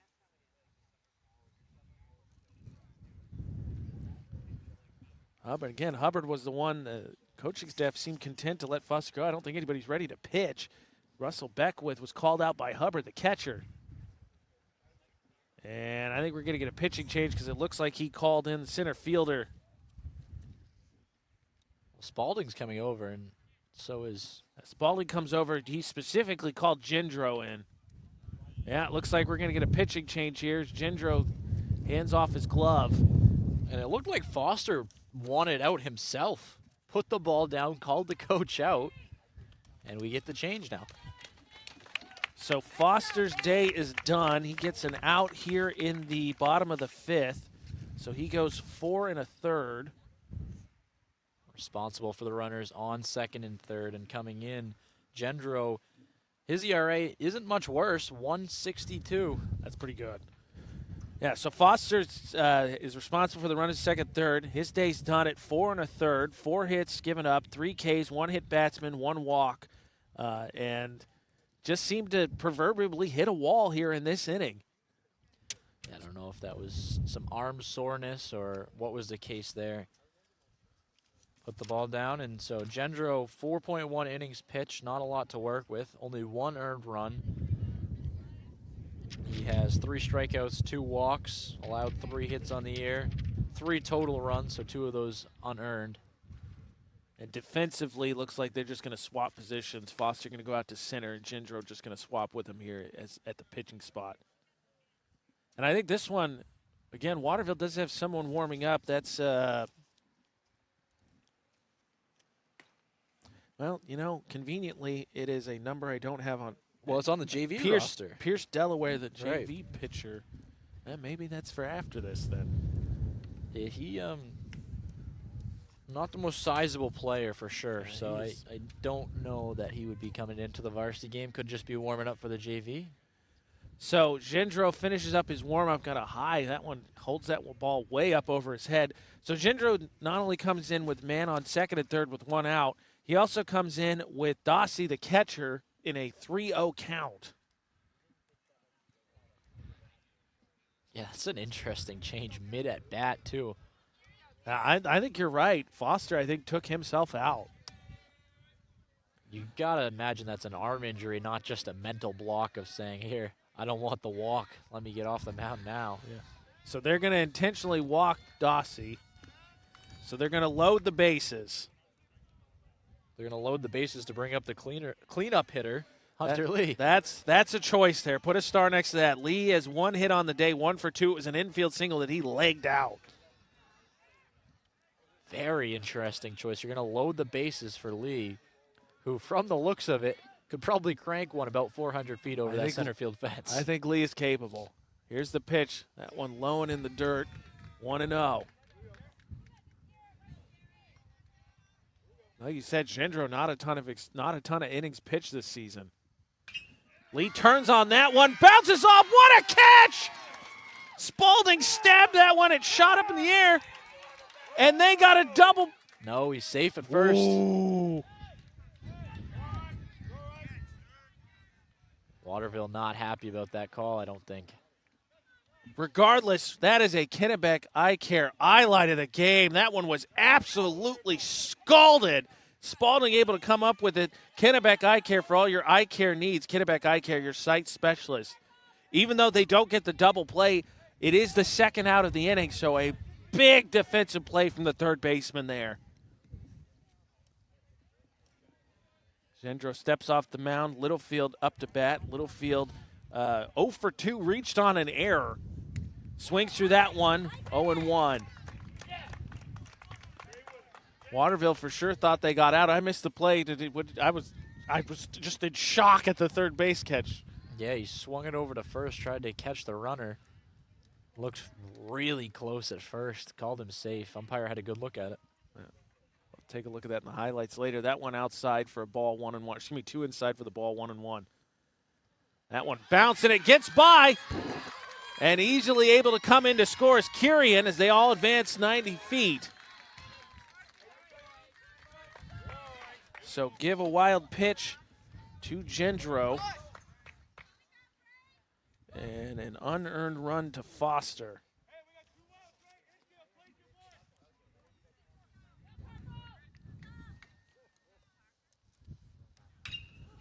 Smoked to center field.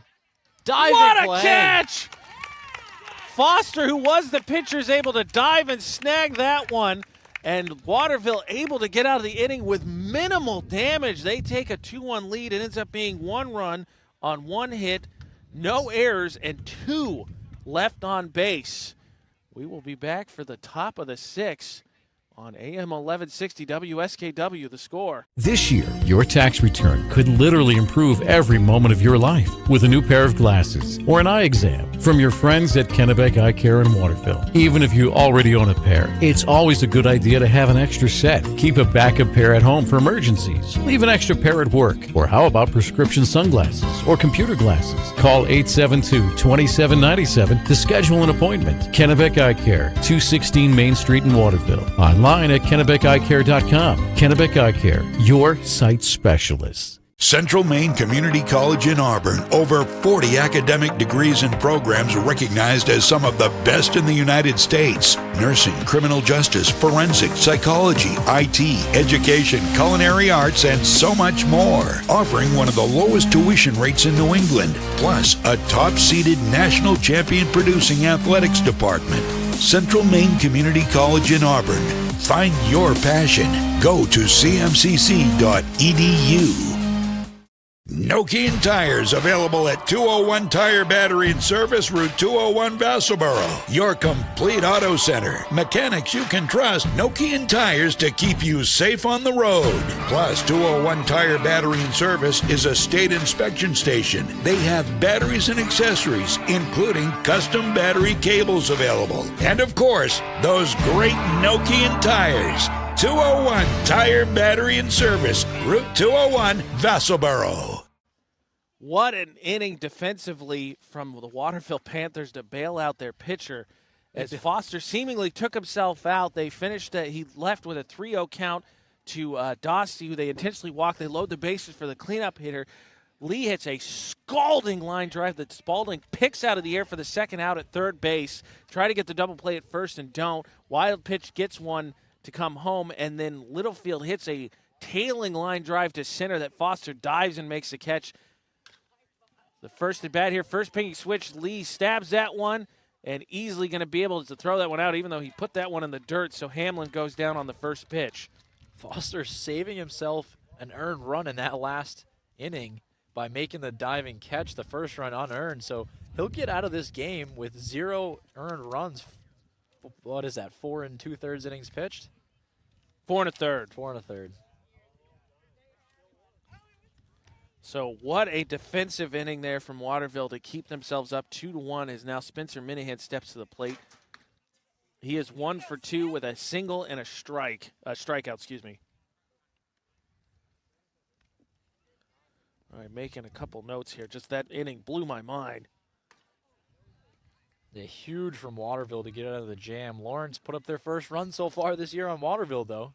They're going to need a couple more quick here if they're going to quickly running out of time here. 1-1 the count.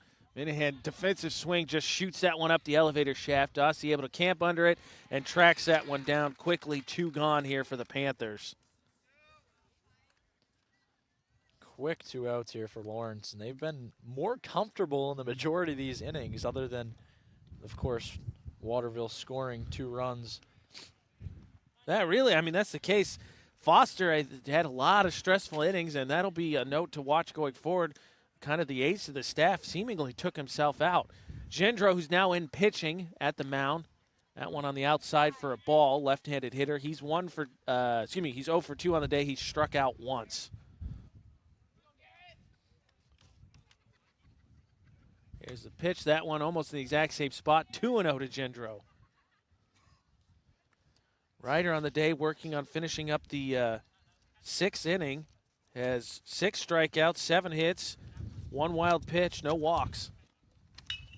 Gendro turns on that one and able to line that one into right field, so he'll get on with a 2-out single. Waterville looking to try and tack on an insurance run. I wouldn't even call it an insurance run, just extra runs. Yeah. 2-0 lead, a 3-1 lead, 2-run lead doesn't feel like necessarily insurance, but trying to get that one back, I'll say. Chris Knopfel batting now. He is 0 for 2 on the day. He has struck out once. Watches that one go on the inside for a strike, 0-1. If it gets that point, John Knopfel behind him is 2 for 2 on the day. Turns on that one, but hits it right to Hamlin. Hamlin with the easy play, pitches that to second, and that is how the inning comes to a close. So 1 gets on, but it's no runs, 1 hit, no errors, and 1 left on base. Waterville 2, Lawrence 1. Heading to the bottom of the 6th on AM 1160 WSKW. The score. For excavation in the greater Skowhegan Waterville area, call PJ Diggs. Septic systems installed, new or replacement. New driveways, foundation holes, full house lots. If it's dirt, they do it all. Need gravel, sand, or crushed aggregate for your project? Call PJ Diggs. They have all the materials you need ready for delivery. Spring is here, and it's time to start digging into your project. For a free quote, call PJ Diggs 431-4299. The Excavation Pros. If it's dirt, they do it. Family and veteran owned. PJ Diggs 431-4299. I came for a visit and I just fell in love with it. They just want to see you be you and just excel. There's a lot of opportunities here. It really gives me time to figure out what I want to do with my life. It's a good stepping stone to get to where you want to be. The tuition is definitely part of what brought me here. Credits transfer, that's huge, especially for a community college when you're trying to figure out what you want. CM's the best place. Honestly, it's the best place. You got to be here to experience it. The local sports on the score brought to you by 201 Tire, Battery and Service, your tire and battery experts on the Augusta-Vassalboro line, and PJ Diggs, the Excavation Pros. If it's dirt, they do it all. Bottom of the 6th, Gendro comes back out after getting out of a tough spot in the bottom of the 5th. Lawrence does get one by on a wild pitch from Gendro. However, he was faced bases loaded with 1 out, gets a scalding line drive from Lee that's caught by Spalding at third base, and then on the wild pitch lets one go by and then strikes out, gets a line drive hit out to center field by Littlefield that Foster, who started the game on the mound, was able to make a diving catch on to end the inning. So starting this one off, Ryder, He is 1 for 2 on the day.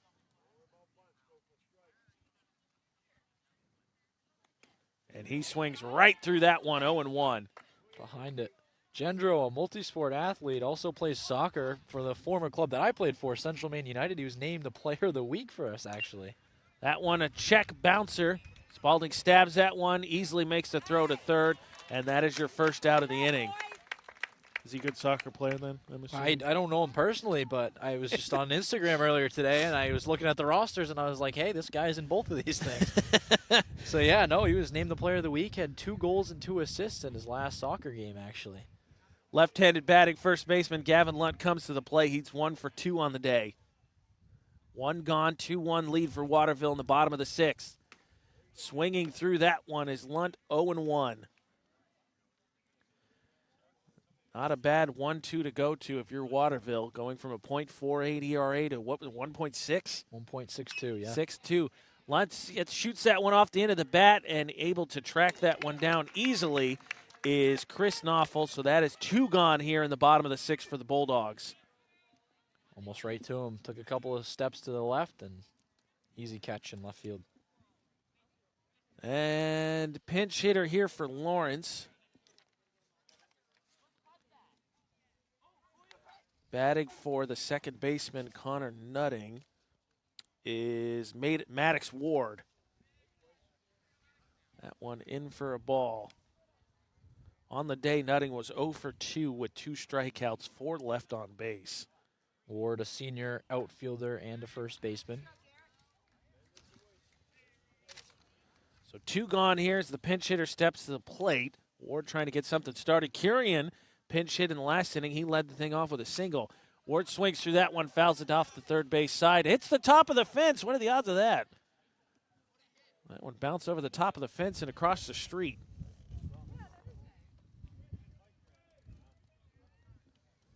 One and one here to Ward. That's solid contact. That'll get out of the infield.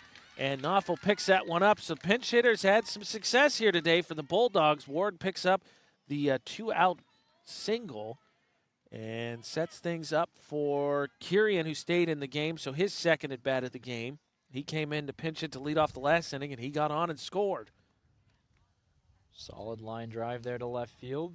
Lawrence really needed to get something going if they don't want to have their backs against the wall in the 7th. To this point, Waterville won the first matchup in Waterville 2-0. It's 2-1 here in the bottom of the 6th. 2 gone. Ward now on first for Lawrence. Kurian, who came in as a pinch hitter, up for his second at bat of the game. Gendro checks the runner. He fires that one inside as Kurian backs off a little bit. 1-0 in the count. Wind picking up once again here. It's been steady in its direction. It hadn't changed, just blowing straight right. Gendro fires the 1-0. That one outside. 2-0. So he's covered the extremities here. Now got to find something in the middle. Ump calls timeout. I don't know if something came on the field. I think maybe one of the Waterville players warming up over there got one onto the field. 2-0 count here to Kurian. Gendro delivers. That one just a bit high. It looked right in between, but high. So now 3-0. And tying runs on first with Kurian now up 3-0 in the count at the plate. 2 gone, though, in the bottom of the 6th for the Bulldogs. And Gendro not even close on that one, so he walks Kurian on 4 straight pitches. Kurian taken all the way there. Gendro just couldn't find the strike zone. So now first and second as they go back to the top of the lineup.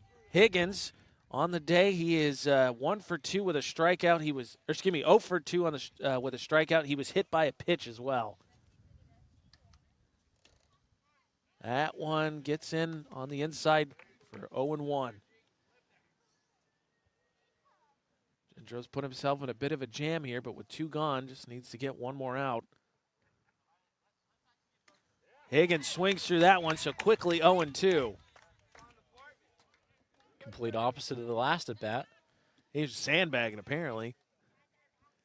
Kurian checks the runners as he takes the set. 0-2 pitch. That one high. That one goes right by the chin of Higgins. 1-2 the count. 2 on, 2 gone in the bottom of the 6th. Higgins down 1-2 in the count. He swings that one, skies it up into center field. Foster able to run, has to trail away, and he makes the catch. And that is how the 6th inning comes to a close. Higgins leaves 2 on, no runs, 1 hit, no errors, and 2 left on base. We go to the 7th inning. Waterville up 2-1 here on AM 1160 WSKW. The score. Notice the price of gas and oil lately? Thinking about a pellet stove? Pellets are a renewable resource that are economical, and pellet stoves don't have to be ugly or loud. Come talk to us at Somerset Stone and Stove. Let us explain why now is the best time to have your pellet stove installed. Wouldn't you love to have a gas stove or fireplace designed for your home? Let Somerset Stone and Stove design and install a Regency gas stove or fireplace that is just right for you. Let us customize your Regency gas stove or fireplace while you enjoy the beauty and warmth. Visit Somerset Stone and Stove in Oakland. Whittemore & Sons, your Coyote tractor dealer. Dependable sales and service for over 50 years. We are located on the Waterville Road in Skowhegan. Sales and service by a family who cares. AJ Knight, Ryan Bell with here at Fairfield as we head into the 7th inning. Waterville on top 2-1. Adam Sears running the camera for us. Local sports on the score brought to you by the Central Maine Motors Auto Group in Waterville. The dealer with no dock fees where cars and trucks cost you less, online at cmautogroup.com. Ryder comes out for the 7th looking to go the distance. On the day, he's given up 8 hits, 6 strikeouts, 1 wild pitch, no walks. Both runs earned. Talk about timely hitting. How about timely pitching? 2 runs allowed on 8 hits. Not bad at all. Leading off for the Waterville Panthers, John Knopfel, 2 for 2 on the day, and he scored once. Chops of that one, immediately goes foul. That one a defensive swing. So now 0-1 count to Knopfel again. Not awful, not made a ton of contact, but hey, it doesn't matter if you get on. That one outside and low evens up the count at 1-1. Waterville looking to tack on some insurance here as they're up 2-1. That one high. It's now 2-1 the count for John Knopfel, the right fielder.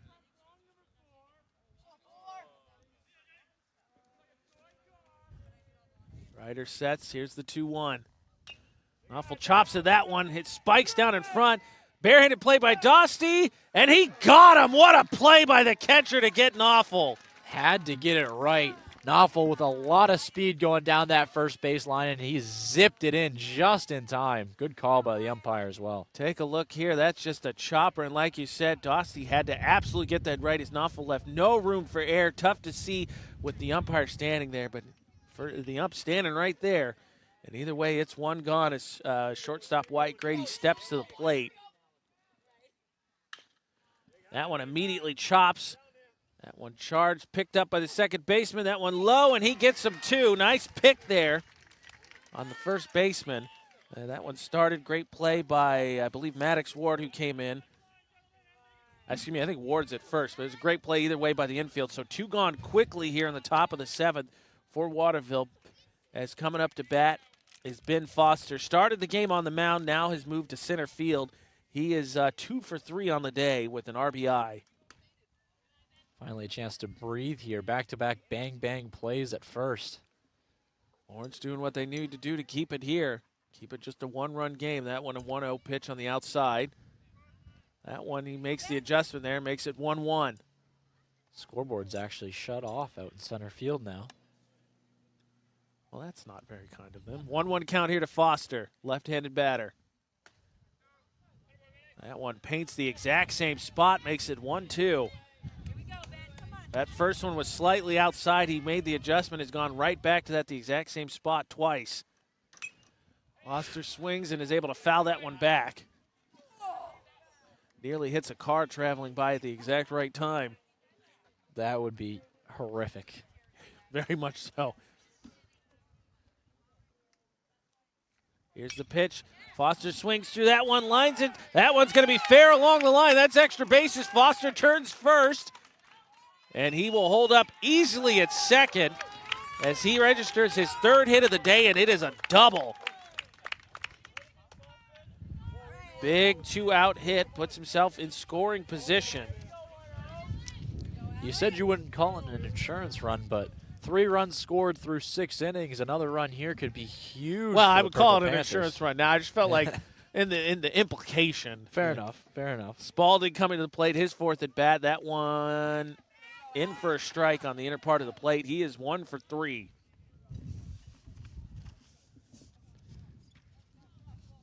Foster with a decent lead from second, checked by Ryder. Spalding takes a swing at that one and fouls that one back. Quickly 0-2 to Spalding. Foster entered the day with 3 doubles. That'll be his 4th on the season. He leads the Waterville team in that category. That one was just a great placement there. Dropped it right inside the line. Here's the pitch. Spalding turns on that one. Fortunately hits it right to Lee at third base, and he'll make missed it! A low throw there, and Foster's going to be able to come home and score as Spalding gets all the way to second base. Foster could have been caught in a pickle. The third baseman didn't even take a look at him. He was running down the line right between second and third, and rightfully so. I mean, you make that throw to first and the inning's over, but he got a great jump on it, was able to score easily with that error. So that error goes on Lee, who's, I think, played with fire a little bit. Couple low throws. His first baseman has bailed him out, and he gives them an unearned run as Foster's able to come home and score.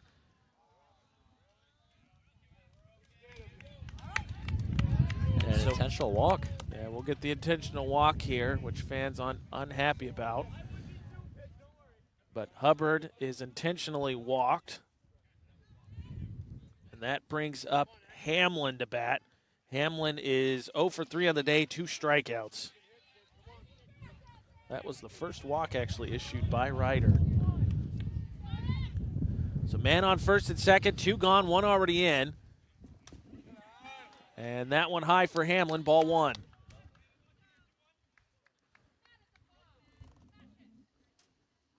Well, you want to not make him intentionally walk the guy in front of you, make him pay. Here's the delivery. Swings at that one, and that's going to be through the infield.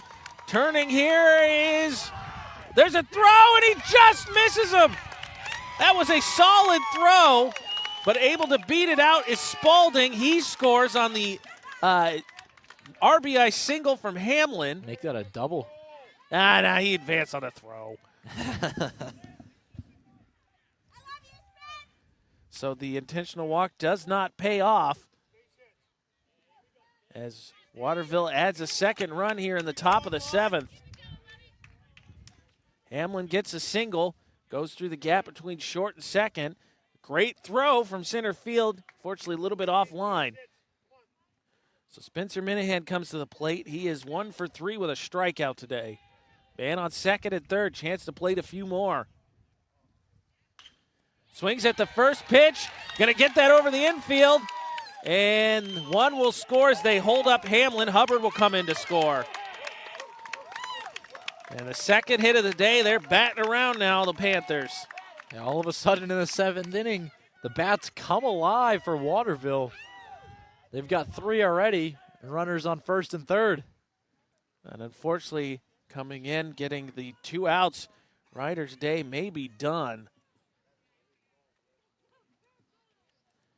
And it'll be finished with, so take that back. 3 earned runs as they let 1 go by on the air and then obviously let him come home. So meeting here, I imagine Ryder's day is probably done. We'll see what the discussion ends up being. It's an extended one. He's going to stay on. There are 2 outs. You make the case to let him try and finish it. So reset it here for you. Waterville scored 3 times this inning. Coming up to bat is Garrett Gendro. He's 1 for 3 with a strikeout. It hasn't been a case of lost command. He's just maybe lost a little bit of velocity. Waterville have been hitting everything he throws. That one in for a strike. Quickly popping up his Dosty, but doesn't fire it off. Standing at third is Hamlin. Excuse me, standing at third is Hamlin. Standing at first is Minahan.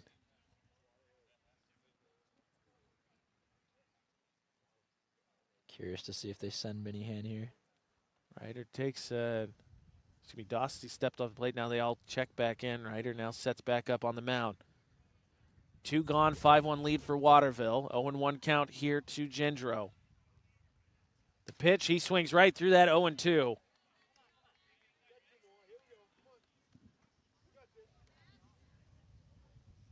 Gendro steps back into the box, down 0-2. Man on first and third, 2 gone.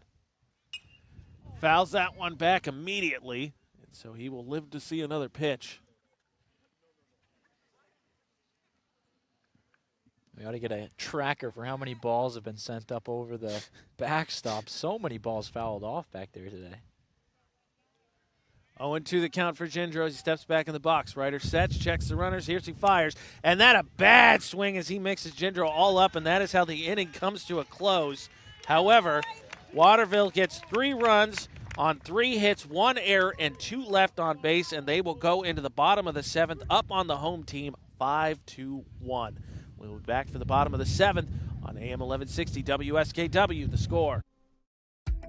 For us, it's a family business that is steeped in tradition. You know, our relationship with Waterville goes back a long ways. Over the years, we've been fortunate enough to grow, and we've been able to grow with the town. We look at the work that we do as something bigger than just the sale of a car or the servicing of an automobile. We're here to be a part of something bigger than just ourselves by giving back to the community with our time and our energy, because it's all about taking care of people.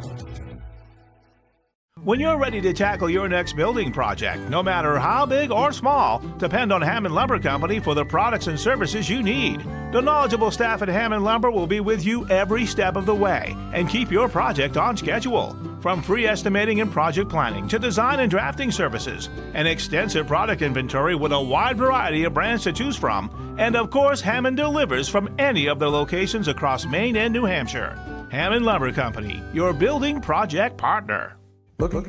Gendro takes the mound, looking to close this one out, and would be a fitting story for him after he got the starting pitcher Foster out of a jam, taking over in a 3-0 count that ended up loading the bases with 1 out, and he was able to get out by only letting 1 going by in a wild pitch. Now he's got a 4-run lead to work with, as Lawrence now finds themselves down to their last 3 outs here. Otherwise, they will lose the season series of Waterville. And again, Lawrence coming in, 2 losses on the season, potentially staring down the barrel here of number 3. 2 of them would be to this Waterville team. And it'd be huge in terms of heel points for Waterville, able to move up, beating a 9-2, potentially 9-3 with the loss.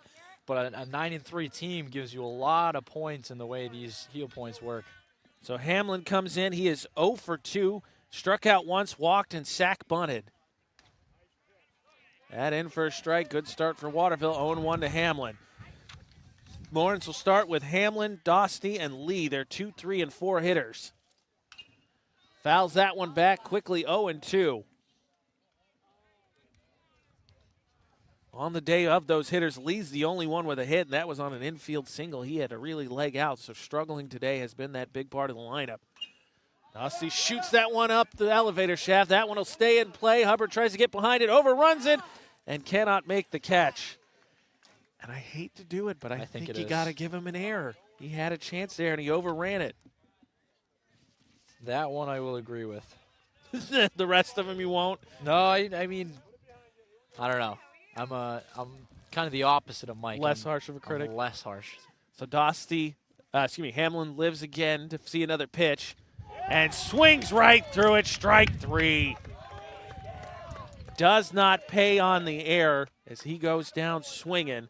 Now up to bat is Hunter Lee, the cleanup hitter. Again, he's the only one with a hit of this 3-4-5 part of the lineup. First strikeout for Gendro and a big one. Excuse me, that was Hamlin. Oh, it was Gendro that threw it to him. That was low and ball. I got ahead of myself. So Hamlin struck out. Dostie now up to bat. Lee is on deck. So 1-0 here to Dostie. Watches that one go for a strike. Now 1-1. Dostie on the day is 0 for 2 and was walked once. Gets that one up. Doesn't look like he's going to make it out of the infield. Somebody got to take it. And it's sliding. It fell. Wow, they missed that one. All right, you tell me Jenner's greater. I think that one's an error. I think you got to grade that that one's one. an error. And the question, who do you give it to? I think you're giving it to the second baseman. And nobody called that one off, and it just falls almost between 4 Panthers. Yeah, unfortunately, it looked like it was closest to him. So Lee comes to the plate with one on in front of him. And that one goes in for a ball, so Lee up 1-0. He's got one hit on the day, an infield single, so 1 for 3.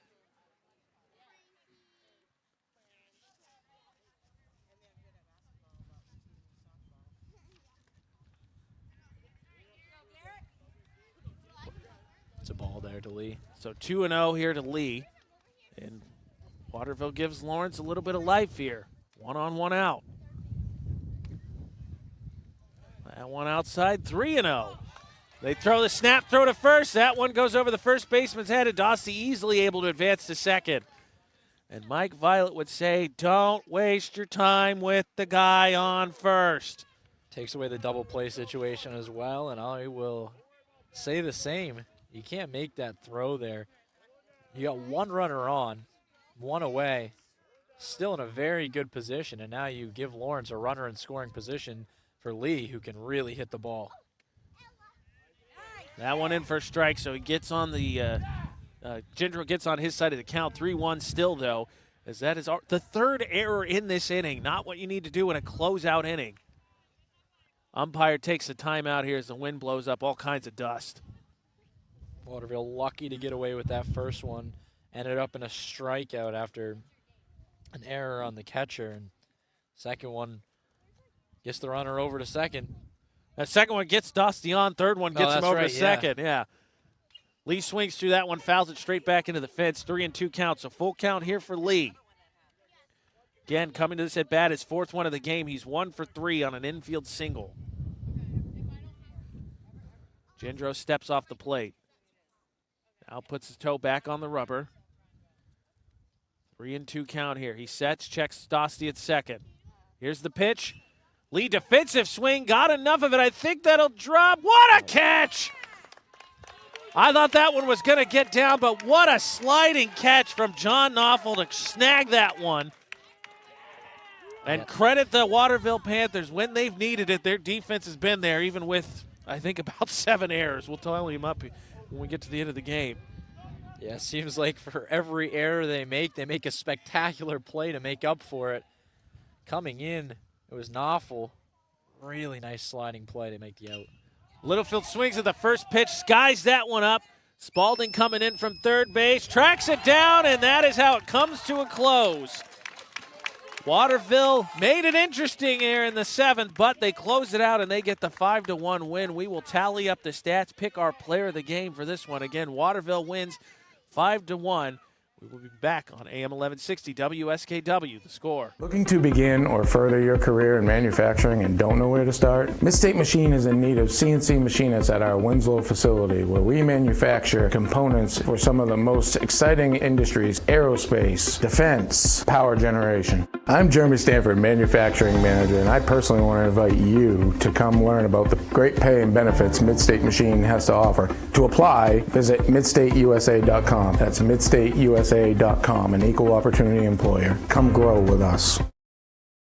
This year, your tax return could literally improve every moment of your life with a new pair of glasses or an eye exam from your friends at Kennebec Eye Care in Waterville. Even if you already own a pair, it's always a good idea to have an extra set. Keep a backup pair at home for emergencies. Leave an extra pair at work. Or how about prescription sunglasses or computer glasses? Call 872-2797 to schedule an appointment. Kennebec Eye Care, 216 Main Street in Waterville. Online at KennebecEyeCare.com. Kennebec Eye Care, your sight specialist. Central Maine Community College in Auburn. Over 40 academic degrees and programs recognized as some of the best in the United States. Nursing, criminal justice, forensic, psychology, IT, education, culinary arts, and so much more. Offering one of the lowest tuition rates in New England. Plus, a top-seeded national champion producing athletics department. Central Maine Community College in Auburn. Find your passion. Go to cmcc.edu. Nokian Tires, available at 201 Tire Battery and Service, Route 201, Vassalboro. Your complete auto center. Mechanics you can trust. Nokian Tires to keep you safe on the road. Plus, 201 Tire Battery and Service is a state inspection station. They have batteries and accessories, including custom battery cables available. And of course, those great Nokian tires. 201 Tire Battery and Service, Route 201, Vassalboro. For excavation in the greater Skowhegan-Waterville area, call PJ Diggs. Septic systems installed, new or replacement. New driveways, foundation holes, full house lots. If it's dirt, they do it all. Need gravel, sand, or crushed aggregate for your project? Call PJ Diggs. They have all the materials you need ready for delivery. Spring is here, and it's time to start digging into your project. For a free quote, call PJ Diggs 431-4299. The Excavation Pros. If it's dirt, they do it. Family and veteran-owned. PJ Diggs, 431-4299. I came for a visit and I just fell in love with it.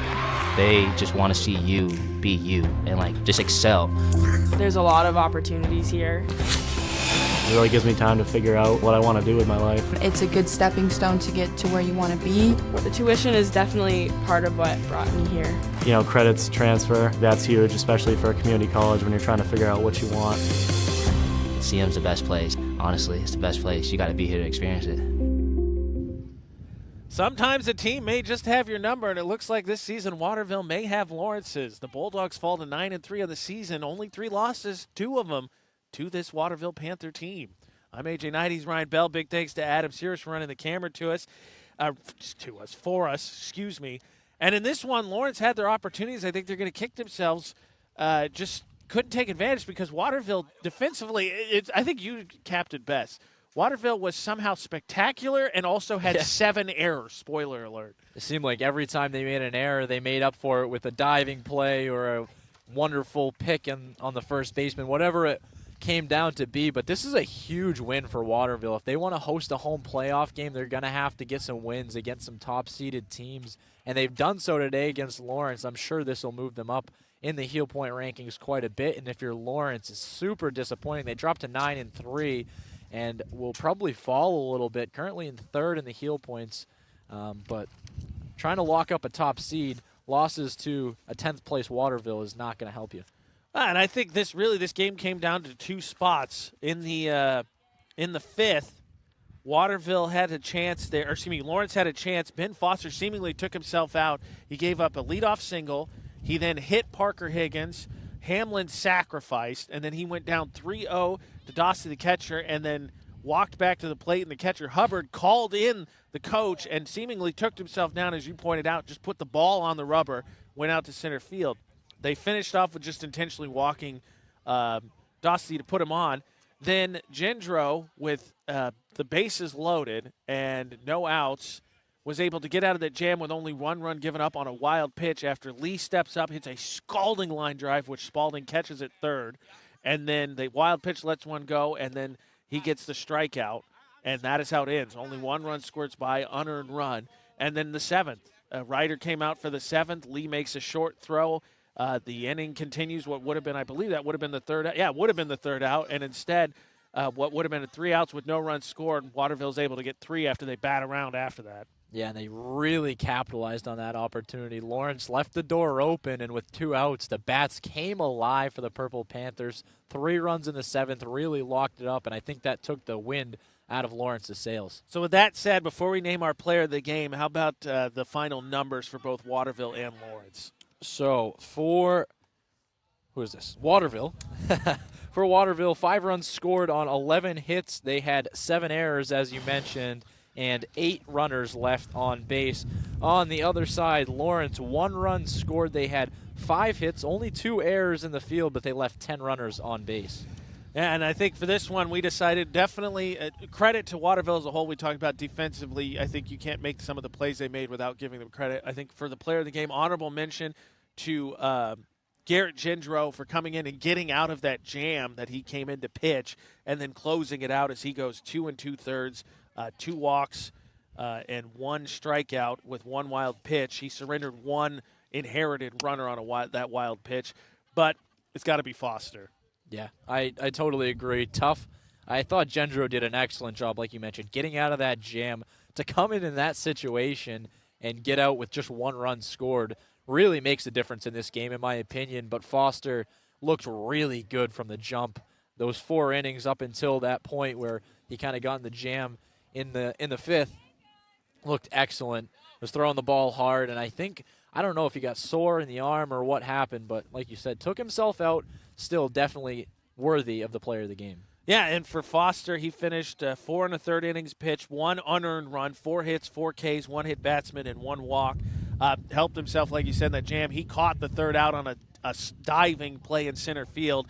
And not to mention, he did a little at the plate as well, going 3 for 4, 1 of those being a double. He also knocked in 1 and scored once. So Foster, our player of the game. So for this weekend, we will be off. We will return Monday. It's going to be senior night, as we will be up in Mount Blue again for their senior night. Hampden Academy out Mount Blue for baseball. That's 4:30 start, so a 4:20 pregame. And as we get ready to bid you adieu for the weekend, don't forget as well the Maine Culinary Fest is going on at the Augusta Civic Center tomorrow and Sunday, 9 to 4 both days, $5 for tickets. 12 and under gets in free. Tons of vendors there, so we look forward to seeing you there. Big thanks again to Adam Sears for running the camera. He's Ryan Bell. I'm AJ Knight. Make sure you check out am1160thescore.com for schedule and all live streams, and, of course, centralmainsports.com for the same thing, and, of course, the Vault. And we wish you a happy weekend on The Score. The preceding high school sports broadcast on the place for local sports, 1160 WSKW The Score, was brought to you by the following: for our videocast, Central Maine Community College; for the radio broadcast, Central Maine Motors Auto Group; for the audio live stream, Hammond Lumber Company. Also brought to you by Kennebec Eye Care, Mid-State Machine, Whittemore & Sons, Somerset Stone and Stove, 201 Tire, Battery and Service, and by PJ Diggs. Count on us for all your local high school and college sports. Sports Radio 1160 WSKW, The Score.